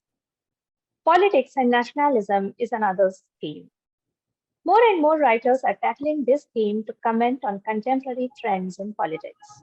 Anil Menon's 9 Billion Feet of the Beast is a speculative fiction that is a stern critic of nationalism. The writer points out the relationship between technology and the nation. Rimi Chatterjee's Signal Red is a futuristic tale where a right-wing government has abolished personal freedom in an Orwellian manner, and any dissidence is opposed. Another example is Leela by Prayag Akbar, which was adapted into a controversial Netflix series. Here, a digitized future city is divided by walls into sections based on the perceived purity of the residents. The Wall by Gautam Bhatia is set in the city-state of Sumer, surrounded on all sides by a massive circular wall. The state has a perfectly regimented order where the society is strictly regulated, class and caste hierarchies are rigidly maintained, and dissent is extinguished with an iron fist. Ruchir Doshi's The Last Jet Engine Laugh is a political satire about a nation that has transformed so much that no one can recognize it. Future cities and future states is another one such theme. A closely related theme to the political allegories are stories where the writers imagine the high-tech future cities such as Delhi, Kolkata, or Mumbai. Writers like Ruchir Doshi, Samit Basu, Rimi Chatterjee, and many others have drawn wonderful pictures of a technologically advanced future of Indian cities. Yet another theme is feminism and gender inequality. This is a strong theme running through the stories of Indian women science fiction writers, uh, the theme of women's empowerment and the need for gender equality. Writers such as Vandana Singh, Manjula Padmanabhan, and Rini Chatterjee speculate that despite technological advancement, real progress cannot be achieved if social equality is not attained. In her novel Ascendance, writer Sadhana Shankar imagines a future where men and women are at war with each other. The enmity reaches such proportions that women have to abandon their home planet to foil a war conspiracy by men. Escape by Manjula Padmanabhan imagines a womanless world where the last remaining female is little Niji. She is protected by 3 uncles who raise her in secrecy. In her collection, The Woman Who Thought She Was a Planet, Vandana Singh boldly puts the experience of Indian women at the center of her stories, even as she uses the scientific phenomena or abstract mathematical fantasies to reflect on their lived social realities. Works based on Indian mythology. The Guardians of the Halahal by Shatrujit Nath or Dev by Rishabh Dubey use mythological characters for new stories or try to provide a scientific explanation to mythological miracles. In addition to these common themes running through Indian science fiction in English, critics have noted a preoccupation with so-called Indian values in their writings. Suparno Banerjee notes that unlike Euro-American science fiction, Indian science fiction rarely presents an expansionist universe and colonizing missions, probably because India was a destination of such colonizing missions. He also argues that the Asians in Indian science fiction stories, coming in a variety of forms such as clones, cyborgs, artificial intelligence, mutants, and alien creatures, are based upon projections of a number of social alienations, ranging from the alienation of the subaltern citizen from the state to the alienation of an immigrant in a new culture. Now let us look at the new themes and cutting-edge science appearing in stories of today. Cutting-edge scientific developments in recent years, changing lifestyles because of social media and the pandemic, have given rise to new themes and novel forms of storytelling in the realm of Indian science fiction in English. Take the example of Chosen Spirits by Samit Basu, where the protagonist Joy is a reality controller living in New Delhi. Her job is to control the live stream or flow of popular and controversial influencers or flow stars as they are known in the story. In Aliens in Delhi by Sami Ahmed Khan, a reptile-like alien race known as Q decides to invade Earth. Their mode of attack is to take over smartphones and turn people into reptiles. In her science fiction works, Manjula Padmanabhan hopes for an India with feminist ideals and tackles the problems of the subalterns. In her novella Of Love and Other Monsters, Vandana Singh tackles a psychological theme where the protagonist loses his memory after a fire, but he develops a unique ability to sense, manipulate, and weave people's minds. The author deftly tackles the boundaries of gender, of individual and collective consciousness, and of thinking and doing. Clones have featured in some of fascinating works by Indian writers. Priya Sarukkai Chabria's Generation 14 and its sequel Clone feature a clone that is the 14th copy of an original person. The story is about what happens when the clone begins to mutate by collating memories or visitations, as Chabria calls them. My own novel, All the Way Home, tries to address some fundamental questions, such as the origin of life and the connections between space and time and human relationships. The Golan's Book of South Asian Science Fiction, Volume 2, edited by Tarun Saint and published last year, contains several stories by Indian writers such as Medha Singh, Tashan Mehta, Arjun Raj Gain, and Manjula Padmanabhan, besides writers writing in other Indian languages such as Jayant Narikar, whose story I have translated for this volume. In conclusion, I would say that the Indian science fiction writing in English has now blossomed into a full-fledged genre. Indian science fiction has now reached a stage where it has attracted international attention. With new writers emerging in this area and more translations taking place from Indian languages, this genre is set for phenomenal growth in the years to come. Thank you. Thank you, Archana.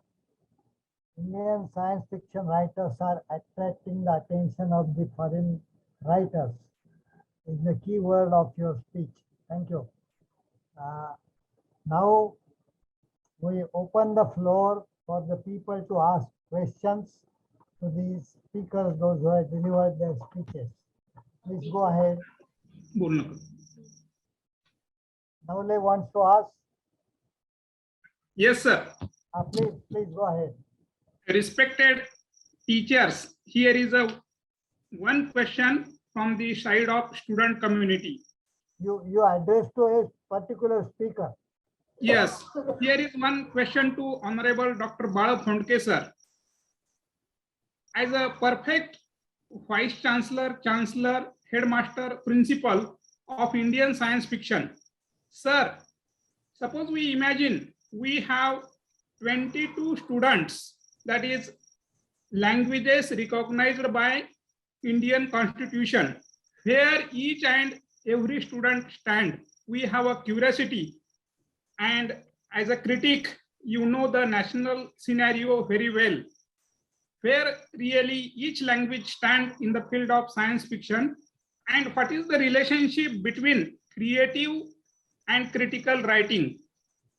Is the role of criticism reliable for the growth and development of science fiction, just like Western countries, where Professor Gunn has written new encyclopedia of science fiction? Please answer these two questions. Honorable Dr. Bala Phondke, sir. I was not expecting any questions from myself, but there are many other speakers who have spoken at length, and they should be asked the questions. Secondly, your question would, and to answer your question, would need a full panel discussion, which is not in the scope of this particular one. Okay, second one, and please ask precise questions. Yeah, I have a question to. Please tell your name. Yeah, I'm Raghavendra from Bangalore.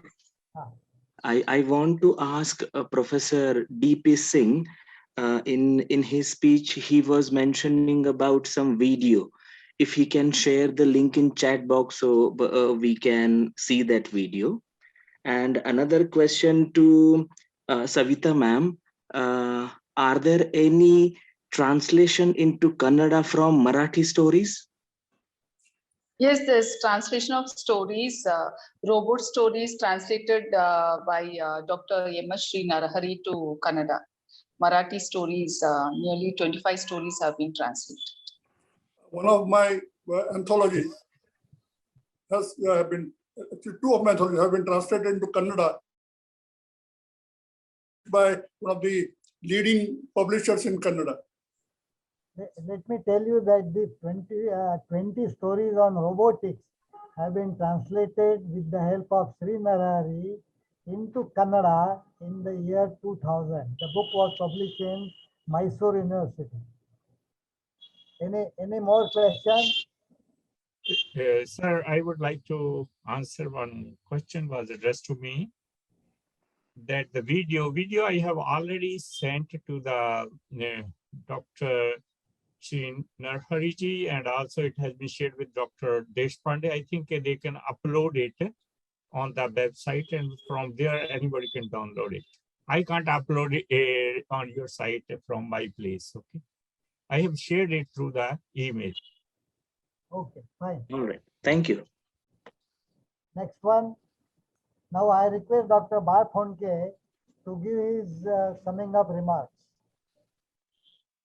Thank you. Number of speakers have mentioned what the correction, It Happened Tomorrow, which was published almost 30 years ago. So when I was trying to get together the stories from languages of India at that particular time. I was handicapped to a certain extent because I was not familiar with many of the languages. So I had detailed discussions with scientists and science writers who were writing in that particular language. And what I found was that many of the languages, although there was a rich tradition of science fact, science literature, not much science fiction was being written at that particular time in various languages. I'm glad to see that we have come a long way from there. And today, from what I heard so far in the last couple of hours, almost every language has a flourishing science fiction and a number of young writers are coming forward to write that power, to adopt to that particular genre. Science fiction is perhaps the youngest genre of world literature and is still evolving. And that's very much true of science fiction in Indian languages. When putting together It Happened Tomorrow, I was asked a question: if science is universal, American science is not different from German science and not different from Indian science, how can we talk about Indian science fiction? My answer to that was that science fiction involves people and also culture of that particular language, traditions, values of that particular language. And that's why reaction to a scientific advance by an Indian would be different, vastly different from that in the Western countries or other world languages. Although it satisfied the question at that time and satisfied me also to some extent, I started asking a question: is there something like Indian science fiction? That's almost like asking a question: is there something like Indian cuisine? And when I go deeper into that particular question, we have North Indian cuisine, we have South Indian cuisine, we have Tamil cuisine, we have Marathi cuisine, we have Gujarati cuisine, Rajasthani cuisine. Each in its own way, a very unique one and very satisfying experience. But that's not what the word Indian suggests. So when in the Western countries, one wants to eat Indian food, it is either to eat Punjabi food or South Indian food or Gujarati food. And they understand at that particular time that this is what Indian food is or Indian cuisine is. Likewise, from what I see today, every Indian language, the science fiction is unique to that particular language. Because science fiction is not stories of science. It's not a science story. It's a story of human beings, as a number of speakers mentioned, and also Isaac Asimov wrote, that it is about the stories of humans. The impact of science that has brought about the morals, culture, and attitudes of human beings and their lifestyle. Science can enrich the life. It can also bring a number of challenges. It presents opportunities, it presents challenges. And another question that we asked is, what is the role of science fiction? Is it entertainment or is it enlightenment? Should it talk about only the benefits of science and how it is going to enrich our life, which is just one aspect, one side of the coin. Science also brings about a number of challenges that we will have to face in the future. Extrapolating from established science, we can look into the future and see what various possibilities of deploying that science or exploiting that advance in science would bring about. And when it does occur in the near future or somewhat distant future, we as human beings, as human race, should be prepared to meet that challenge or exploit or that opportunity to our benefit, so that the human race would prosper and not get daunted by the adverse impact that it could have. This is amply brought about by the story that Jayan Narlikar narrated about, Plague of Athens, which has a very strong parallel to what we have been experiencing in the last couple of years, 2.5 years, the pandemic. Now, when that pandemic does arise, were we prepared to meet that challenge? Sadly, no. At that point of time, the entire world was baffled. Scientifically advanced, scientifically not so advanced, economically strong, economically weak. Every country was baffled and taken unaware. And that's why the initial impact was very strong. Fortunately, the Delta variety had not arrived at that time. So we still had some time, fortunately. That was not our doing. That was doing of the COVID or coronavirus itself. And that particular time allowed us, gained us to put together various measures and streams to overcome that challenge or meet that challenge in a very forceful way. And that has allowed us to restrict the fatalities and the very adverse impact. And yet, it has changed our lifestyle altogether. And if we have stories like this of what is going to happen in the future, the number of evolving science and technological advances at the moment, genetics, neurobiology, nanotechnology, space technology, artificial intelligence, all of these are going to provide us with a totally different perspective and make our lifestyle vastly different from what it is today. This is very strongly demonstrated by the changes in lifestyle that the pandemic brought about in a very short span of 2 years. Today, this particular panel discussion we are having online has become almost the order of the day.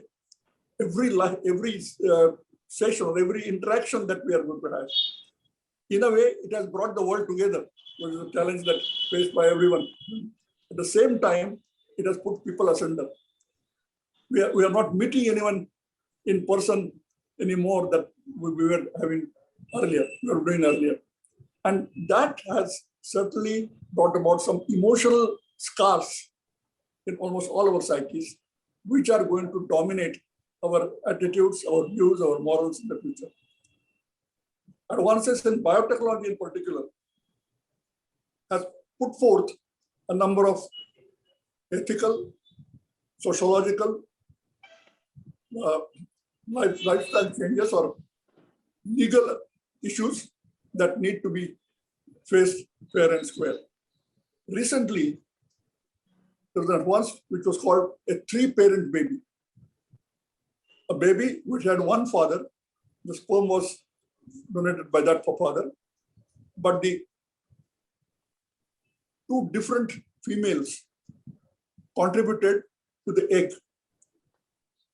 One, the wife of that particular person, repeatedly had miscarriages because there was an incompatibility with the sperm and the egg. In particular, the mitochondrial DNA of that mother was defective. So that had to be taken out and replaced by mitochondria of another female.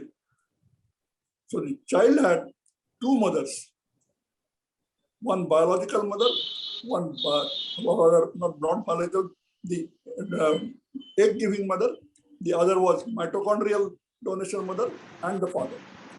And when this particular was born, it is still banned in US because the number of legal challenges that it brings about.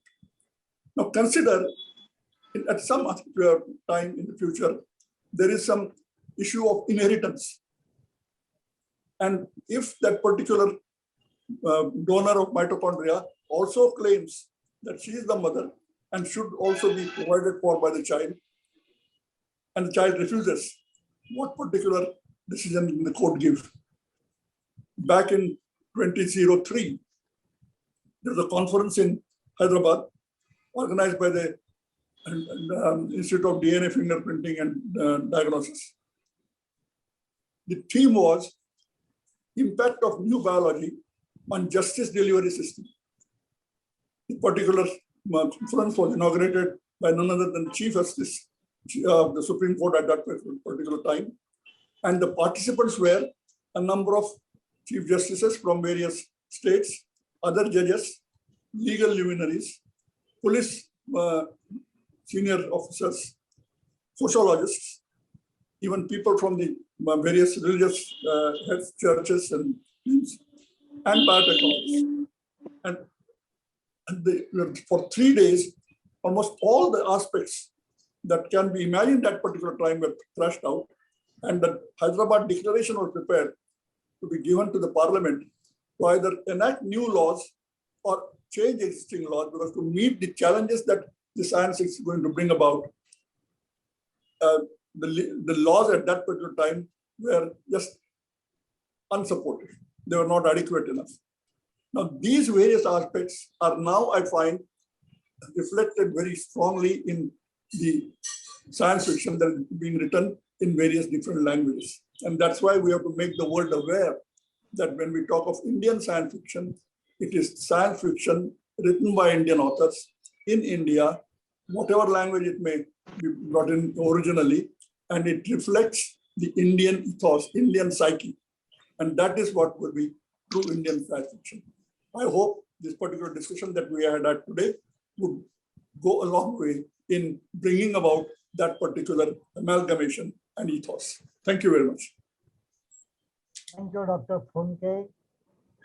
Although you said that whether the Indian science fiction is entertaining or enlightening, the definition that you made for the Indian science fiction is definitely enlightening to all of us.